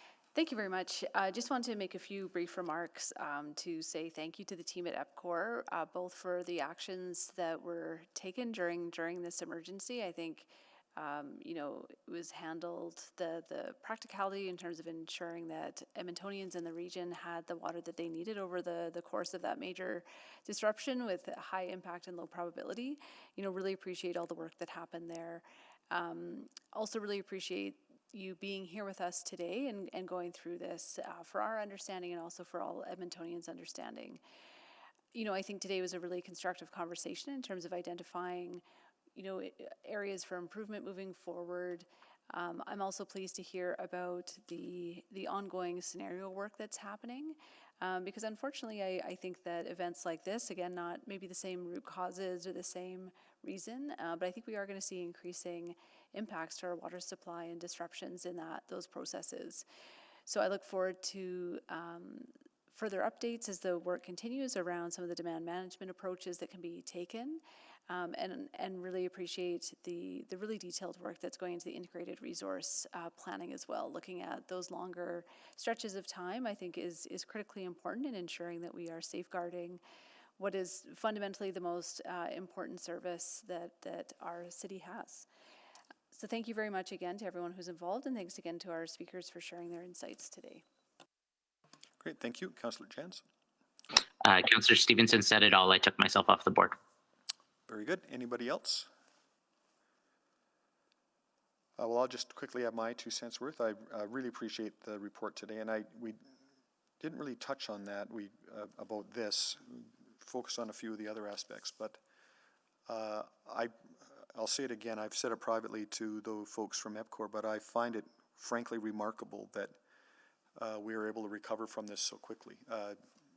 Just knowing the little bit that I know about great big electrical equipment and the size of the equipment involved, and if you can relate it to the circuit breaker in your house when you're talking about a little switch that you can flick with your thumb versus a switch that has to feed the power to a 4,000 horsepower pump. There's a size and scale thing there that I'm not sure that most people get the opportunity to contemplate, and the fact that we were able to rebuild that cubicle in a day or so is really quite amazing work. So I think that the technical work, the repair work that EPCOR was able to accomplish and really only have what amounted to a very short-lived shortage and just a modest dip in the capacity to produce, I think is commendable. And it gives to me a much higher level of confidence, or at least reinforces the level of confidence that I did have, that we can respond to these things and we can respond quickly to get our systems back up and running. And we have more than just our own city that are counting on us, right? We have all of those other municipalities that feed off our system that we're responsible for. Certainly there's a little bit of work to do here on the communication side of things. This is frankly, an event that is very hard to anticipate, as has been discussed, but was very quickly responded to. So lots to learn, I suppose. There's always learnings when you have episodes like this, and you cause a ripple in the community, but I think we'll all come out better for it. So really commend our delegation here today, all the fine work of all the folks that actually were hands-on tools that did the EPCOR work, and appreciate everybody for sharing their stories and their input today. Please vote.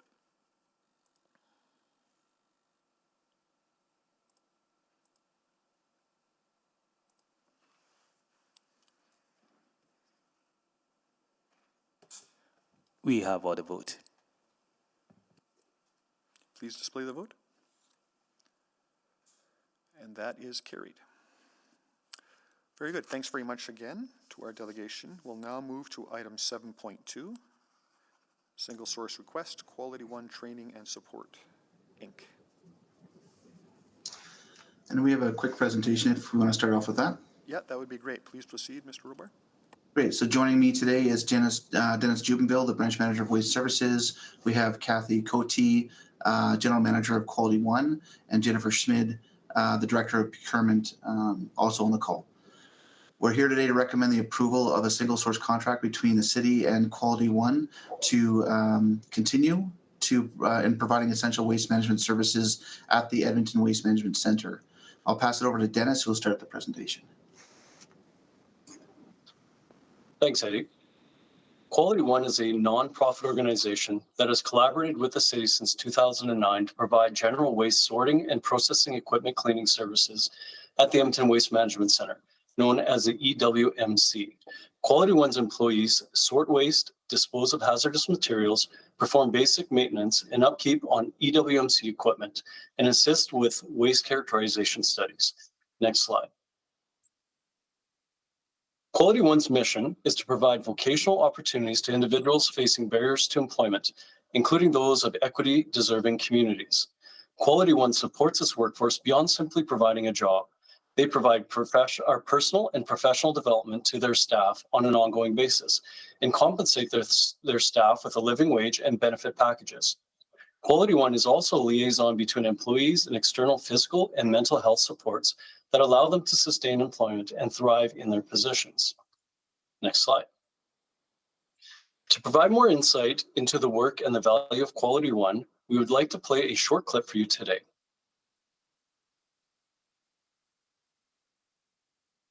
And I'll ask clerks if they can assist.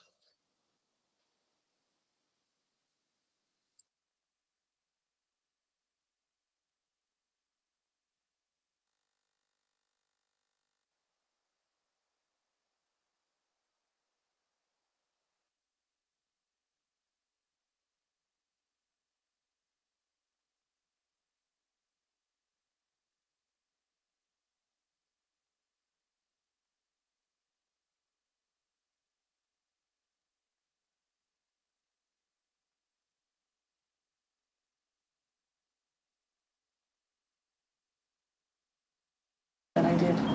I think the main thing we've done is the main thing we've done is we've allowed ourselves to be an organization where it's okay to love the people you work with. I get treated like I matter here, which is really important to me. I was very concerned. I'll tell you my story. I was charged with impaired driving causing death, so I'm not like my life was a whole life of crime. But I mean, it's tough once you were in a federal penitentiary. A lot of people don't look at you. If they see that you have a federal charge or you're a federal inmate, they won't give you a second look. My life wasn't good at all. I can say that much because I was involved in gang activity. So I pretty much changed my gang life and selling drugs. I gave all that up to have this life that I have now. And when my daughter came into my life, I had to look to the future and the present instead of staying in the past. It has to be okay for everybody's best to be good enough. I can work in the bush. I drove a vac truck for a lot of years. But my wife, she has rheumatoid arthritis. She'd be like me home every night. So for years, I just couldn't find a job, so I was back stealing again. And I got in the drug scene. I used to be on the rock. Okay, I'm clean now for a while.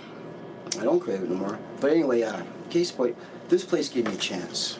And what a chance it was until I don't do anything bad no more. I feel great about coming to work. I really do. I can go anywhere. I can go back in the bush and make a lot more money. But it's not the same as working here. I'm telling you that. I feel good about what I do every day. I don't want to hurt nobody no more. And this basically it. Like, this place lets me be myself here, you know. I just feel a lot better about what I'm doing now than what I was doing before. With my life and these ladies. And my wife helped direct my energy in a positive way. And that's all I want to do good, man. Like, we should all do as well. There's a lot of people here, man. Like, we all just give her a best shot. We just want to trying to do well for planet Earth. You know what I mean? Step it up, man. Like, there's so much more we can do, and this is just the beginning.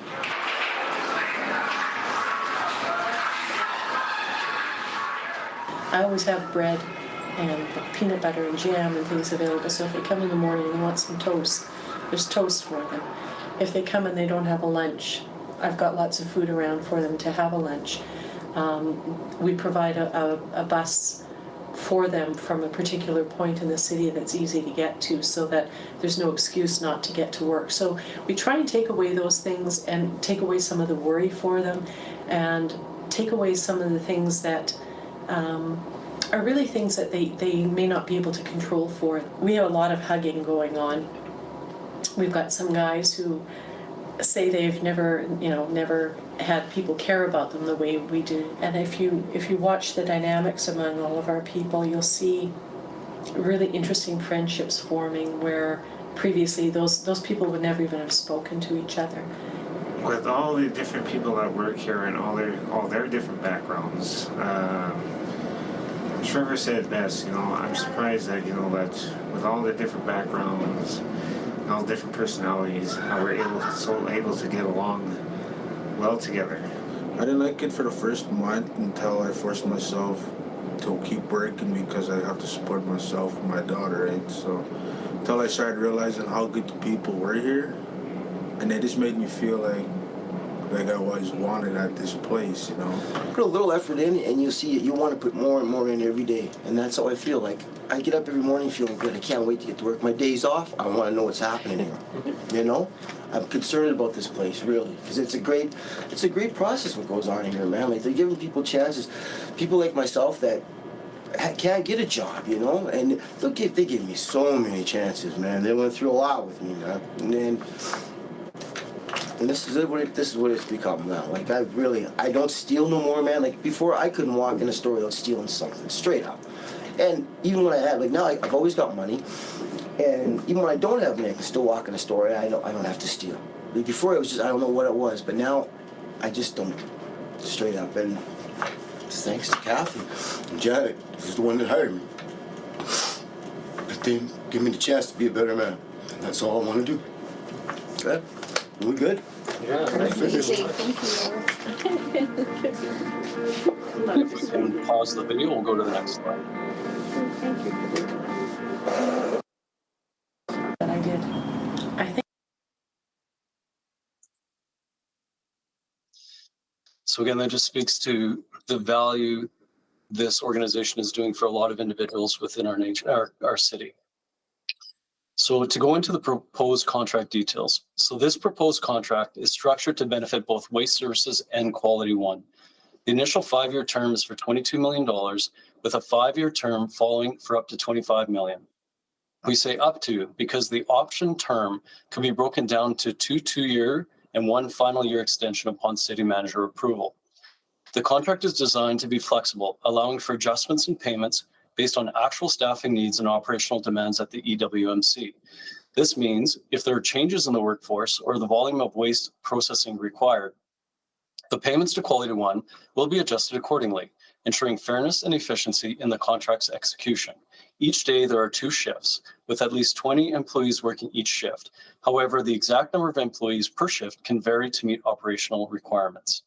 An open procurement process is not required for this contract, as Quality One qualifies as either a non-profit organization or a philanthropic institution in all applicable trade agreements. Next slide. We are recommending that Council approve a single source agreement between the City and Quality One. The term is for 5 years beginning February 1st, 2025, with the option of an additional 5 years after 2030. Continuing the City's partnership with Quality One contributes to social equity in Edmonton, inclusive employment practices and opportunities, and helps the City reach its goal towards 90% diversion. Next slide. Thank you, and we're open to any questions you may have. Thank you. Thank you for that presentation. Particularly compelling video. Appreciate you sharing that. Now I'll go to questions of administration. I'll go first to Merceau He. I selected this on his behalf, so.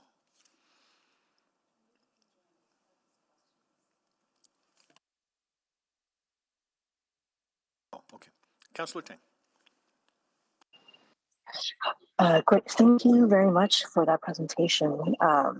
I think that video clip came from a movie made a few years ago, right? Yes, that's correct. Well, I think everyone should watch that movie. Yeah, so thank you so much. So Mayor Soki can't be here, and so I have a few questions to convey on his behalf. Yeah, I think this is a really critical and important contract. What's the recruitment process like for Quality One employees? So Kathy, if you're online, can you assist with that? Hi, can you hear me? Yes, we can. We have a very open recruitment process. We work with a lot of different special interest groups in the community. And when you're working with people who've been in the correction system, they have no shortage of friends who need jobs as well. So we do take referrals from our current employees. We're very linked to the Northern Alberta's counseling services for Aboriginal people, and we are also linked to the Corrections Canada and the local parole offices. Great, thank you so much. There's a bit of an echo there. I'm not sure what's going on. I guess once employees join, what kind of training and support do you provide? I think in the video I heard about transportation, about meal support. Any other kind of training programs you offer?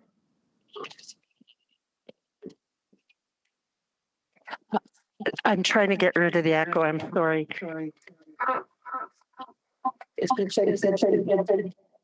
Sorry, I don't know what's causing that.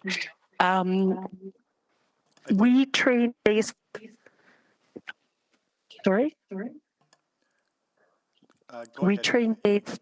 Are you using two devices? Are you on the I am, fortunately. We couldn't get the. If you can turn the sound off on your computer or your other device and just use your phone, that'll get rid of the echo, I think. Okay, is that working? Yeah. Hello? That's better. Okay. Go ahead. I'm very sorry. We train based on what we see in terms of strengths with our people. We have a lot of folks who come to us with, varying degrees of cognitive ability, and they may not get the full advantage of our training. We do train for things like first aid, fall arrest, aerial work platform. We teach people how to clean various pieces of equipment. We teach them how to do sandblasting, which is part of our maintenance on some of the bigger pieces of equipment here. And we train almost all of our staff to be able to do the lockout, tagout procedures, which are very important in any kind of a plant setting where you're working with energy. And all of our equipment is energized. So whenever we're doing maintenance, we have to be very careful to follow the right protocols on locking things out. Oh, great. Thank you. Thank you for that. And then one more question just on for Kathy. Do you partner with other sectors of big employers? And how can we at the city help further some of these types of inclusive employment initiatives? We don't really. We do have questions coming occasionally from other areas that are wanting to do something similar to ours. There was a fairly involved movie made a couple of years ago called The Line, and after that was presented all around Canada, we did get calls from people who wanted some advice on how to set up similar organizations. But we're kind of isolated in some ways, and that has worked quite well for us in that we're able to stay very kind of true to our existing target group, and it's been appropriate for the size of operation we need to organize as well. Great, thank you. I do have one more question for administration, but I might just come around for a second round. Thank you. Thank you. Thank you, Councillor Stevenson. Yes, thank you. I, really appreciated receiving this information. Maybe just to administration, to Mr. Jubenville. I think we've heard a lot about the significant value that this partnership creates in our community. But my assumption would be that there are some, real financial benefits to it for the city as well, in terms of stability of the workforce. I would assume that if we didn't have a partner like this, we would see much greater churn in these positions. Maybe we would have to offer higher wages. Is that your assessment as well? So we've certainly found that this is an extremely beneficial synergistic relationship with Quality One for two reasons. As you say, they're able to reach out into the community in ways that would be difficult if you're within our current city hiring abilities. And so that's for one is far greater than what we could achieve ourselves. And then as you state, as it relates to the work that they do provide outstanding work. And because of the level of service they're able to provide these individuals, as described, providing food and bus passes and many other opportunities, they do get much less attrition and higher attendance rates than otherwise could be achieved. So it's very synergistic and beneficial for us. Great, thank you so much. That was really the only question I had. Really appreciate the work that's underway. Great, thank you. Councillor Tang. Maybe for the first thing I'll do, Mr. Chair, is I'll move that a single source agreement between the City of Edmonton and Quality One training and support for an amount not to exceed $47 million, including GST, to manage and operate waste sorting services, as outlined in this March 4th City Ops Report CO02324, be approved and that the agreement be in a form and content acceptable to the city manager. Great, thank you. Motion on the floor. Please go ahead. And I just had a couple follow-up questions about the contract itself. Is to negotiate at a similar rate? I guess is that takes into account the the rising rate, let's say for living wage, living wage now might be quite different from living wage in 10 years. That's correct, Councillor Tang. It does take into considering living wage and will rise with that. Okay, great. And then also just wondering, I know for the next item we're going to be talking about the city's growth, but is this kind of negotiated at the same rate also takes into account greater demand for employees and the need in the next 5 to 10 years with the growth of the city? Yeah, so it's always a delicate balance between using labor or mechanization, and both provide advantages and both are necessary. And so as we continue to grow as a city and with needs, we're going to take a look at our processing equipment, which creates efficiencies and then enables us to maintain similar staffing. Now, if we do have to come back in 5 or 10 years, we just won't, or let's say more than 5 years, we feel we can quite adequately know what our demand will be in the next 5. The following 5 aren't a guarantee. Those are potential extensions available to us. That will give us the latitude that we need. Gotcha. Thank you so much. Those are all my questions and ready to speak when the time is right. I see no other questions, so we'll go to speaking to the motion now. We can start with you, Councillor Tang. Oh, I'm sorry. We have some other people clicking on. Councillor Salvatore. Yeah, thanks so much. really enjoyed reading through this report, and just wanted to take a moment to recognize the significant value that this partnership delivers, not only to the city of Edmonton, but to the broader community. And I think the word used was synergy, and I could not agree more.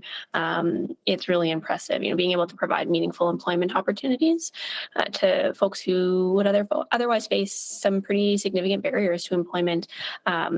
While at the same time being able to move the city's goals around waste management forward. I'm wanting more Edmontonians to know about this. I think the short clip of the video that was played today was very powerful, and I look forward to helping tell that story so that more folks can know. Thank you so much. Great, thank you. Councillor Paquette. Well, thank you, Mr. Chair. I remember touring through in, I believe it was 2018, and it's when I first encountered this work, and I loved it then, and I love it even more now. This is the kind of thing that Edmontonians can be proud of. It's really, it's putting our money where our mouth is, and it's valuing everyone in our community, and it's something that hits right in the heartstrings. Life, as we know, is it's not fair. It's not equal. We like to pretend it is. We like to pretend that everyone's got the same shot at life, and we know that's just not true. And so any time that we can even the playing field a little bit, and through people's own efforts, take advantage of opportunities is something that we should embrace, hold on to with both hands, and just really run the field with. So thanks to all folks involved in this, and who make this happen, and who change lives, help families. Just really, really grateful and really proud to support this on an ongoing basis. So thank you, Mr. Chair. Okay, thank you. And Councillor Tang to close. Great, thank you so much. And big thank you to the team and our partners for bringing this report forward, and really happy to support. And I agree with my council colleagues, just wish more people knew about this. And honestly, I feel like I really didn't know that much, and I really look forward to watching the full movie and learn more. And just want to convey also on behalf of Mayor, so he's not here to say this directly, but partnerships like this really help to advance the city's local and social procurement, which contributes to an inclusive economy. And I also think synergistic, mutually beneficial relationships like this isn't all that common, honestly. And I think this is such a good news story. Because it really supports our city's waste diversion goals, aligns with our corporate diversity and inclusion objectives. And I think to Kathy's point earlier about even though there's a lot of interest about how to expand this to perhaps other industries and sectors, you may feel like you're a bit isolated. And I'll just point out too, there has been other inclusive employment groups, organizations, businesses that are working in Edmonton as well. And I think there's a really strong network of value aligned organizations in this space that I hope in the future we can get some conversations going, and to see how, if there's other ways we can support other sectors or industries kind of getting on board with more inclusive employment that is good for the city, is good for people, benefits families, communities. So all in all, great work, and very happy to support this. Great, thank you. Please vote.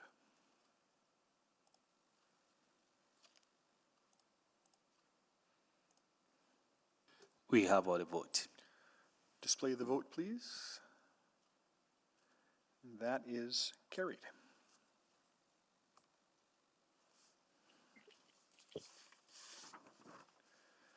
Thank you, everyone. That takes us now to item 7.3, Organic Processing Program Update. Thank you. We have another presentation for this as well. Please go ahead. So today we're here to talk about the Organics Processing Program update. Joining me from Waste Services is Dennis Dubinville, the branch manager, Krista Berezowski, the director of Business Integration and Technical Services, and Jawad Farhad, General Supervisor of Organics Processing and Management. This presentation will provide Utility Committee with an update on the Organics Processing Program, how food scraps and yard waste are processed by Waste Services, and how a future Organics Processing Program will continue to manage the food scraps and yard waste. I'll now pass it over to Dennis to deliver the presentation. I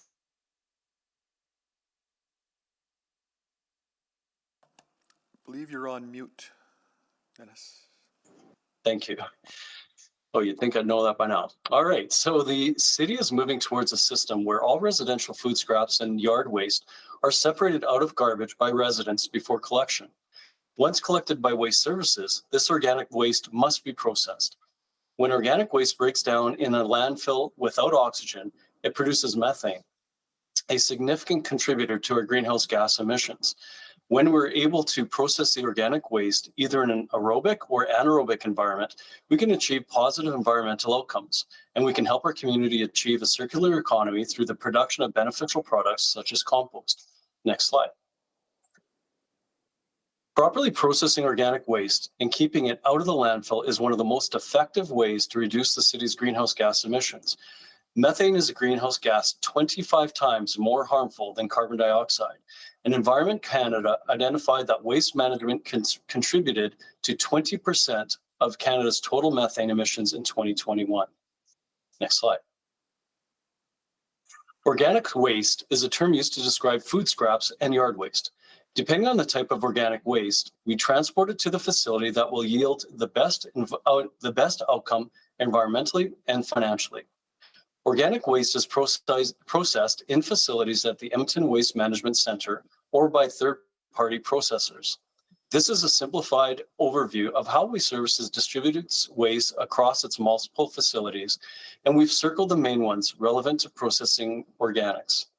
On the next slides, we will describe processing methods for our 3 types of organic waste. Next slide. Food scraps are collected in green carts and largely processed by third parties, with smaller amounts being processed internally at the EWMC facilities. Next slide. Yard waste is composted internally at the compost cure site at the EWMC. When residents sort and set out their yard waste for seasonal collection, it helps the city process yard waste easily. We're able to sell this compost to businesses and give it away to residents for free at Ambleside and Kennedale eco-stations. Next slide. Finally, for apartments and condos without 3-stream collection, we separate organic waste out of the black mixed bags of garbage. The High Solids Anaerobic Digestion Facility, or the HSADF, processes most of this waste category. About 1/3 of the organic waste processed by the HSADF are food scraps to remove from black bag waste. Next slide. The photos on this slide highlight the enormous changes made to our organic waste management strategy since 2021. When residents separate their food scraps and yard waste at home, this creates a cleaner feedstock for our facilities to process, contributes to climate change and GHG reduction goals, and helps keep utility rates from Edmontonians stable and consistent. The rollout of 3-stream waste sorting and collection to apartments and condos provides equity for those residents, as all residents will soon be able to sort out their food scraps at home. This will also create a cleaner feedstock for organic waste, which will provide opportunity for Waste Services to save money by simplifying our processing operations. Next slide. As noted, we are currently using 3 organics processing methods: on-site composting, third-party processors, and a high solids anaerobic digestion facility. While the current organics processing program is meeting our current needs, we have identified areas that require addressing. Some of these have already been brought to Council in past reports, while some will be resolved as we confirm our path forward in the organics processing program. The High Solids Anaerobic Digestion Facility requires additional investments to its biogas scrubbing, its emissions control, and its piping systems. The biogas currently produced by the HSADF has high levels of hydrogen sulfide. To use this gas in our electricity generations or generators, we must first blend it with natural gas to prevent corrosion of the equipment. This blending reduces the environmental benefit of the facility, and it makes electricity production expensive. Improvements are also required in the emissions control system to reduce the amount of ammonia being released into the environment. We're currently mitigating this issue by reducing the amount of organic waste that gets processed at the HSADF and doing extra maintenance on old composter infrastructure that the digester continues to use. The third and lesser issue relates to the system of pipes that spray the microorganisms on the organics. At present, there is a single loop system that is prone to being clogged with debris. When this happens, the entire facility must be shut down for cleaning. Finally, compared to other organics processing options, the anaerobic digestion is a very complex and expensive process. Even if the facility was operating perfectly, it would still be more expensive to operate than other processing methods. Next slide.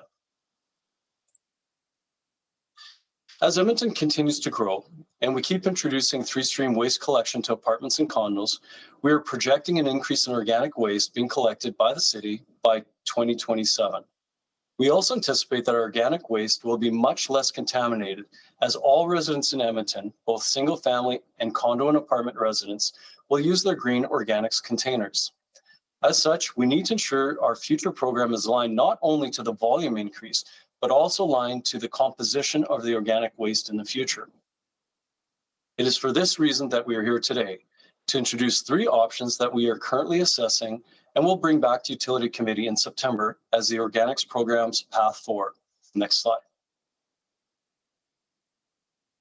Our initial overview projects 3 possible options for our future organics processing program. One option is to build a new outdoor composting site at the EWMC. This site would be used for outdoor composting similar to the existing facilities at the compost cure site. Another option is to invest in the HSADF to meet the original goals of the facility, allowing it to operate with fewer interruptions and more reliable generation of green electricity. This option will also require additional capacity through on-site or regional processing. The final option is to use third-party processors to handle a greater portion of the organics waste than currently allocated. Now, these options will all be designed to process the exact same tonnage, which is 121,000 tons of organic waste by 2027. Next slide. As we complete our analysis, we will consider both program outcomes and the financial analysis for each option. Because each option will divert the same amount of waste from landfill, other factors will be considered that are unique to each option, like implementation risks, the number of facilities, the GHG impact, among others. The long-term financial impact will also be measured, assessing the capital and operating costs of each program. Each option will be compared against the status quo program, and it will be modeled over a 20-year life cycle. Next slide. For our next steps, we will continue our analysis of the options of our expanded organics processing program and bring it to Utility Committee on September 3rd. I'll now hand it over to Eddie for the final comments.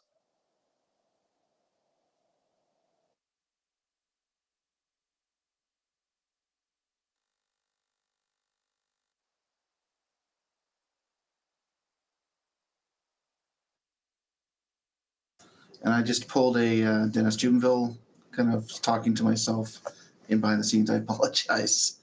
But our goal for this analysis is to return with the plans for the environmentally sustainable and financially prudent organics processing program that provides the best value to ratepayers while diverting the most waste from landfill and contributing to the city's climate resilience goals. Thank you for your time today, and we look forward to any questions that you guys might have. Great, thank you. We'll start with Councillor Tang. You exempted this item. Please go ahead. Great, thank you very much for this report and kind of a progress update of where we're at. What is our current split in the city right now between aerobic and anaerobic? So it changes based on volume, but we're about 29,000 tons in past years that were processed by the anaerobic facility. All other processing, when it's more of a compost, is an aerobic. And so the remaining of the 88,000 tons would be in aerobic processing. Gotcha. And then I guess I just want to clarify some numbers in the report. So between 2020 and 2021, I'm just wondering what do you think attributes to the major jump? Because this would have been before the 3-stream collection was rolled out. So I will ask Jawad, who is our general supervisor of our composting and organics programs, to provide some insight. Thank you very much. The general projection in the organic SSO stream is to do with the fact that we will be transitioning mostly from a mixed stream in the apartment and condo stream to a source separated stream. And also there's demographics as well that's been taken into consideration as well as City of Edmonton is growing over time.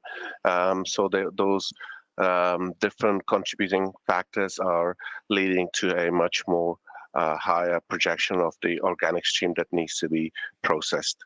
Okay, so I'm actually, thanks for that more general analysis. I guess I'm asking for some specificities on page 2 of the report. 2020 was 13,000 tons. 2021 was 58. That's a huge jump. And this is before residential 3-stream collection was rolled out. So I was curious about that. I was curious because 2023 multi-residential would have started. Yeah, it's a dip. So I wouldn't mind some commentary there. And then if I look at the estimate for 2027 on the next page, compared to the 2022 for curbside collection, it's just significantly lower. I guess I'm just kind of curious about the numbers, and it makes me wonder if the 121,000 tons is even like an underestimation. So maybe I'll just begin by your first question. So the difference between 2020 and 2021 is that in 2020, we were still looking for opportunities and options when our Edmonton compost facility was deconstructed. And so that's where we were able to get a regional processing in order and then start to see some of the rises that you see there. And as we led into 2022, which began the end of 2021 into 2022 is when we had the full rollout of our organics program in the single unit sector or into the curbside sector. So that's where you see the increases there as well. Now the 2023 or 24, which has been fairly stable. And then the rise is based on what we perceive is the amount of organics currently in our condos and apartments.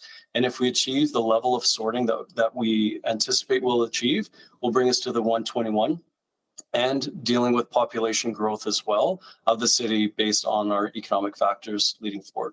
So again, they are estimates, but we feel as though the plan that we're going to bring forward is not only going to be able to achieve the 121, but should give us capacity if we need to expand from there. Okay, thank you. And I guess from on the financial side, if this comes back like in September, we'll be providing some financial estimates. Is this like a project for the next 4-year budget? I'm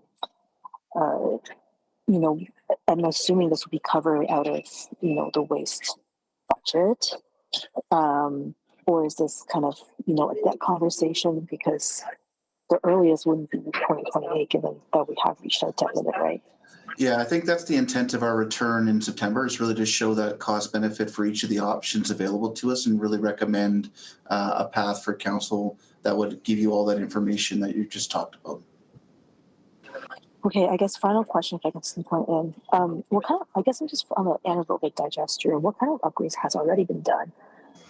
And like, were they effective? And, or if, I guess I'm just wondering if we can keep looking at more upgrades, but it's just not going to be effective. There's just a viable option. I guess that'll be part of the analysis when it comes back. Yes, I'd love to be able to say we have all the answers today, but we have put in some smaller improvements. So the facility was brand new. And whenever you have a new facility, there's always improvements that need to be made. And so incrementally, there were several small enhancements that were done to the facility. And so when we do this work of analysis as to what type of investment would have to be put into the facility to bring it up to its full capacity, that will be brought back in September. Thank you. Thank you, Mr. Chair. Thank you. Councillor Stevenson. Thank you very much. I thought this was a excellent report, and I think sort of the methodology that's proposed to look at the different options is excellent. Just wondering if there was consideration for outdoor composting in terms of a decentralized model. Just understanding that that could have some benefits in terms of the GHG emissions of transporting organic waste from one end of the city to the other. So we use a decentralized model at present. So if you take one of the options is using our regional processors. So we don't use one processor, we use several. And so our organics processing right now, some is done at the EWMC, and then the remainder is done at our regional sites. And so it does put into different locations, which reduces the amount of I guess, emissions within each location. Is that answering your question? Mainly, my understanding from the presentation is that the additional outdoor composting site would be considered only at the Edmonton Waste Management Centre in terms of potentially looking at additional locations for outdoor composting. Correct. And so for each of these options, there potentially could be a change in the use of our regional processors, which again would diversify the amount of organics in one location. But you are correct. If we had a second cure site within the EWMC area, it would increase the amount of composting occurring within that area. Okay, and again, recognizing there's lots of different considerations, but could that form part of the analysis of the trade-off? Again, just looking at maybe multiple smaller sites versus one large new site. We can. It certainly brings a lot of complexity as it relates to regulatory requirements and the purchase of land. So it is something that we consider. The work that we've done to date does not analyze the city of Edmonton having a second location. It does analyze using multiple locations through our regional processing. So if from a GHG perspective, we value that, and we score it, it will come back with respect to the environmental impacts of having more concentrated in one location versus diversified. So hopefully that will meet the needs that you're looking for. Yeah, we'll be looking at contracted services across the organization. So when we look at the balance of how much we do as the City of Edmonton and compare that cost benefit to the City of Edmonton versus the contractors that we use at different cure sites, I think that's the analysis that we'll be presenting to Council. Okay, and I think, I think there's part of me that would be interested in city-owned and managed cure sites that are in a more distributed manner, but again, I appreciate that's adding a lot to the analysis underway. I think of the report, it sounds like the report will, at the very least, capture what the GHG advantages are of having different locations, and then we can just sort of see the order of magnitude from there, so that will be helpful. Okay, thank you. No further questions for me. Thank you. Councillor Rutherford. Thank you, Chair Cartmel. Yeah, I appreciate the questions about what's coming up, but I guess for me, one of the things as I read the report was it was really fuzzy about what's happening now. So for example, to cite the same table that Councillor Tang was mentioning, it talks about what amount of organics we've processed, but it doesn't say how much is still getting sent to the landfill currently. Are we at 100% diversion? So all organics that come to the EWMC, so all organics that we pick up is processed and it is not landfilled. Now within the compost, we know there's contamination. And so that contamination makes it so that we're not able to fully get 100% recovery. What we can say though is that we are getting over 80% recovery of all the organics that you put into your green cards, because there's a lot of contamination and some organics is attached to that contamination when it's sorted out. In relation to your yard waste, 95% of all yard waste is turned into compost. And so there we get much higher compost rates based on the amount that we bring in because there's much less contamination. But all green material that's coming to the EWMC is being processed through our organics program, either through our anaerobic digester, our regional processors, or our cure site on site. Okay, so if I'm understanding this correctly, then I just want to shore up, is 121 our cap? Is that sort of where we say we top out? So we have capacity to 121? No, we're currently very near capacity, although our regional processors may have a bit of additional capacity in the near future. So if we do nothing, we won't have sufficient processing capacity.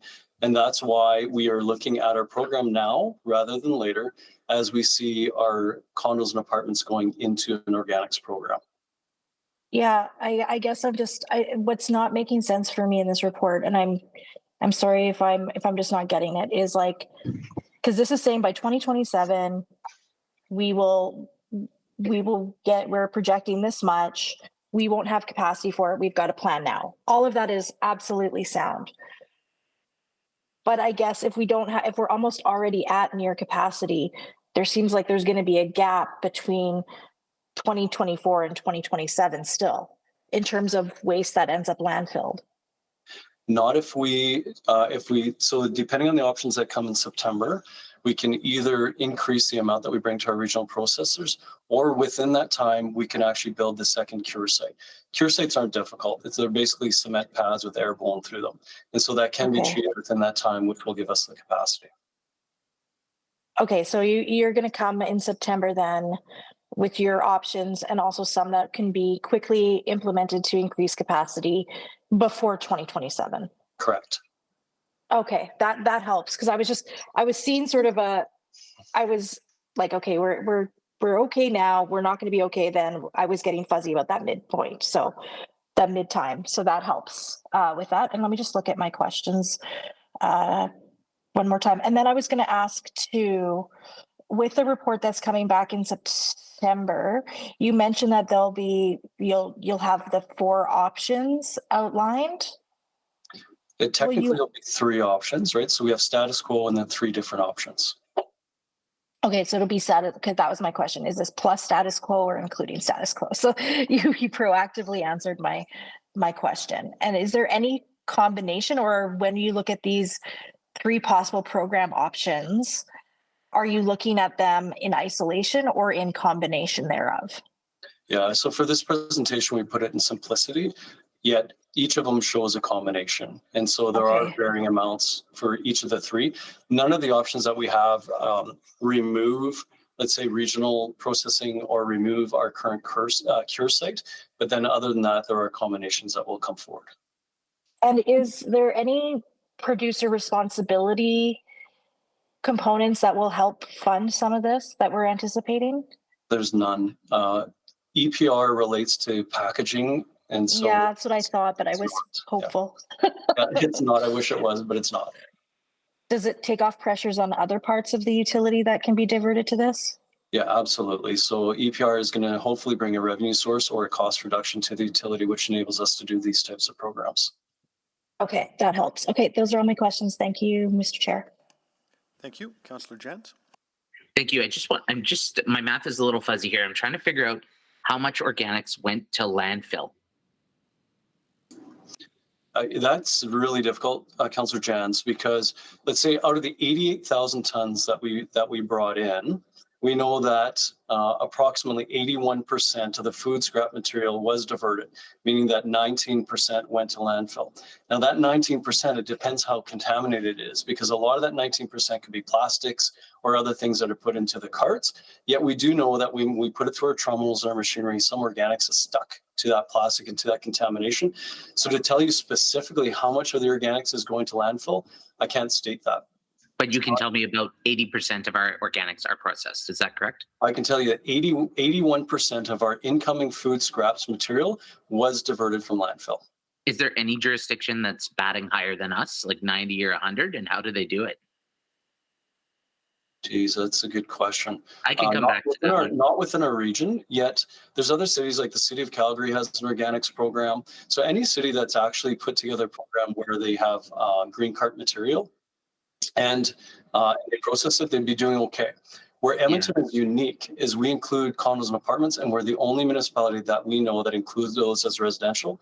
Almost every other city considers them as industrial and commercial. And so that is one area where the city will be advancing faster than any other that we're aware of. So would it be fair to say, like, we're offering a higher level of service at no additional cost over the last decade with 3-stream rollout and the apartments and condos and everything else. Is that sort of a fair piece here? Like we haven't been, this wasn't an additional utility charge, right? So I mean, I can't say the last decade, but what we can say for sure is for 2 years, we had 0% increase. This year, we had 0.9% increase. And for next year, it's rate set at 0.9% increase. So very minimal on very stable rates.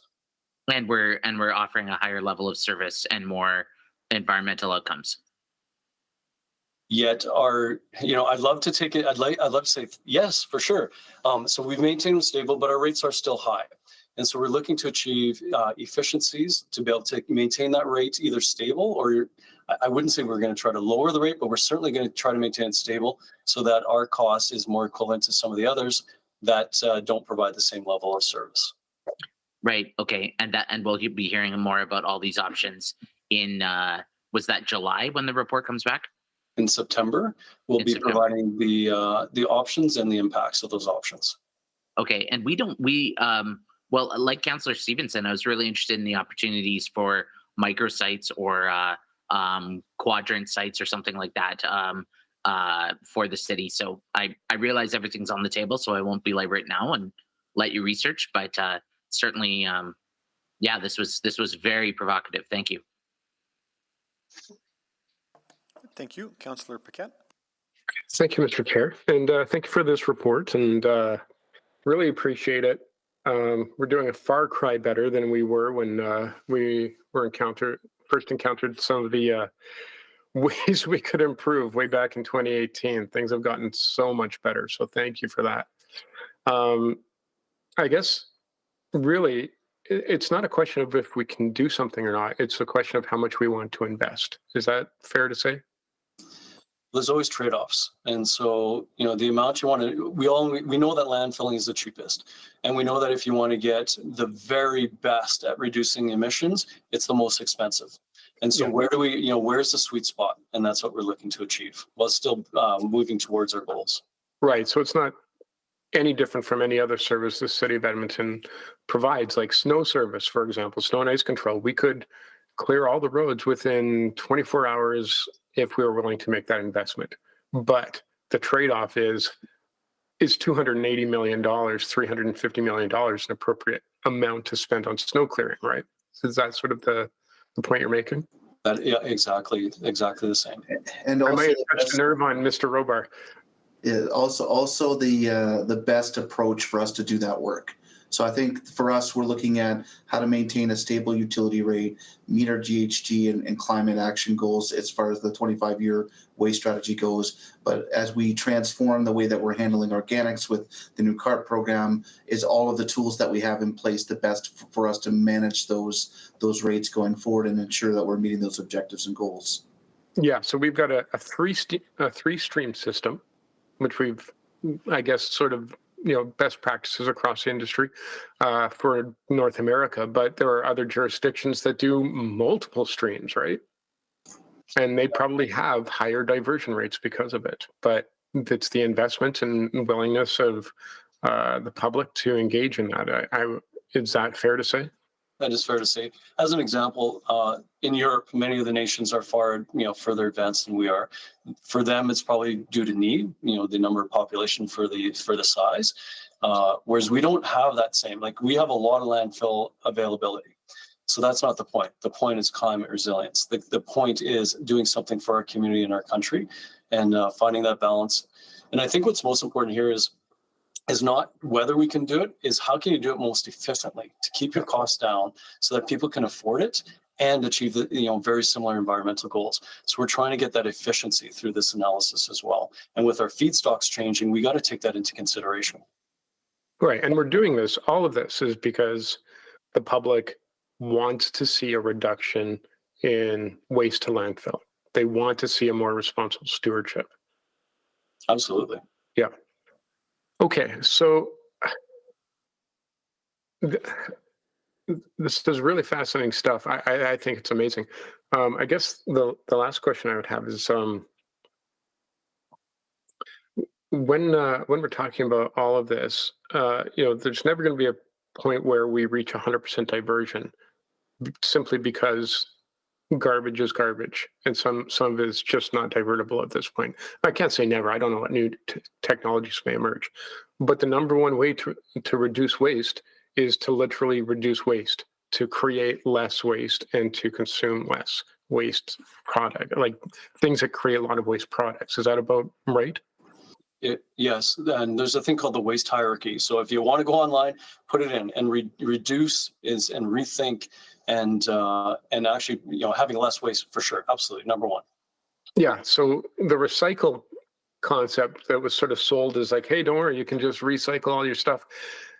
In real world practice, we found like, you know what, reduction is probably best. Reuse is second best. Recycle is sort of like, well, we'll do the best we can. Yeah, and then residual management would be one of the lower before you get into landfilling. Yeah. Okay, great. Which is why we have a bunch of reduction stuff going on. Okay, thank you very much. Thank you, Councillor Salvador. Yeah, thanks so much. I really appreciated the report and the presentation. And looking forward to the next steps and options analysis. I guess just a question about the third-party processors. So, can you just fill me in? What is the current tonnage that we're getting done through third party? So maybe we'll have Jawad help me answer that, where we're at currently. Yeah, we are currently processing our organics around 42,000 ton externally with our help of our external partners. So we have 3 contracts, and in between them is around 42,000 tons a year. Okay. And I mean, you might not have done this. I assume it might be too early, but like, do we know if they have room to grow those existing contracts, or would we be looking, like, are there opportunities to sort of capitalize on those existing relationships? Yeah, we know that some of our current partners are thinking about expanding their current operations, and we also know that some new facilities are coming online as well. So that's why I think there is a bit of a rush on our part to get an analysis done by September, because depending on the options, we want to maximize on those external opportunities if that would be the route that we choose to go. Great. Okay, that's really helpful context. Thank you so much. No further questions from me. Great, thank you. Councillor Tang.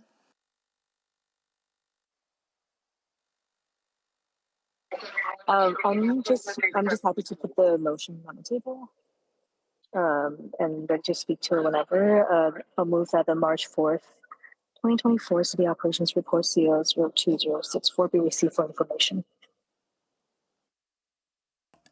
Great, thank you. Motion on the floor. Any further questions? Speaking to the motion?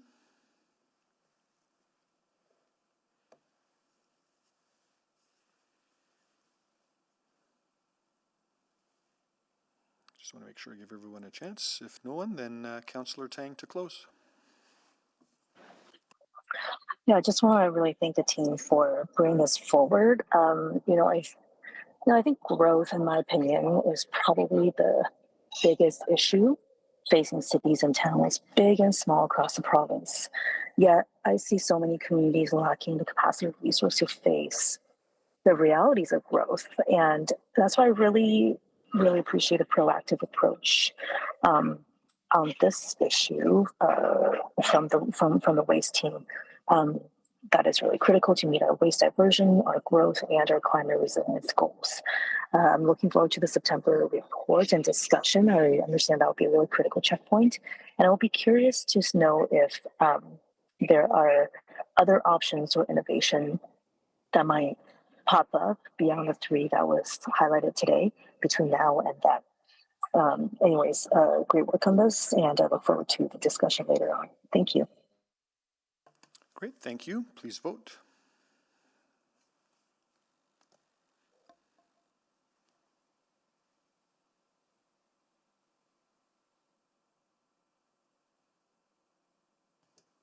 We have a vote. Please display the vote. That is carried. Are there any notices of motion or motions without customary notice today? Seeing none, we are adjourned. Thank you.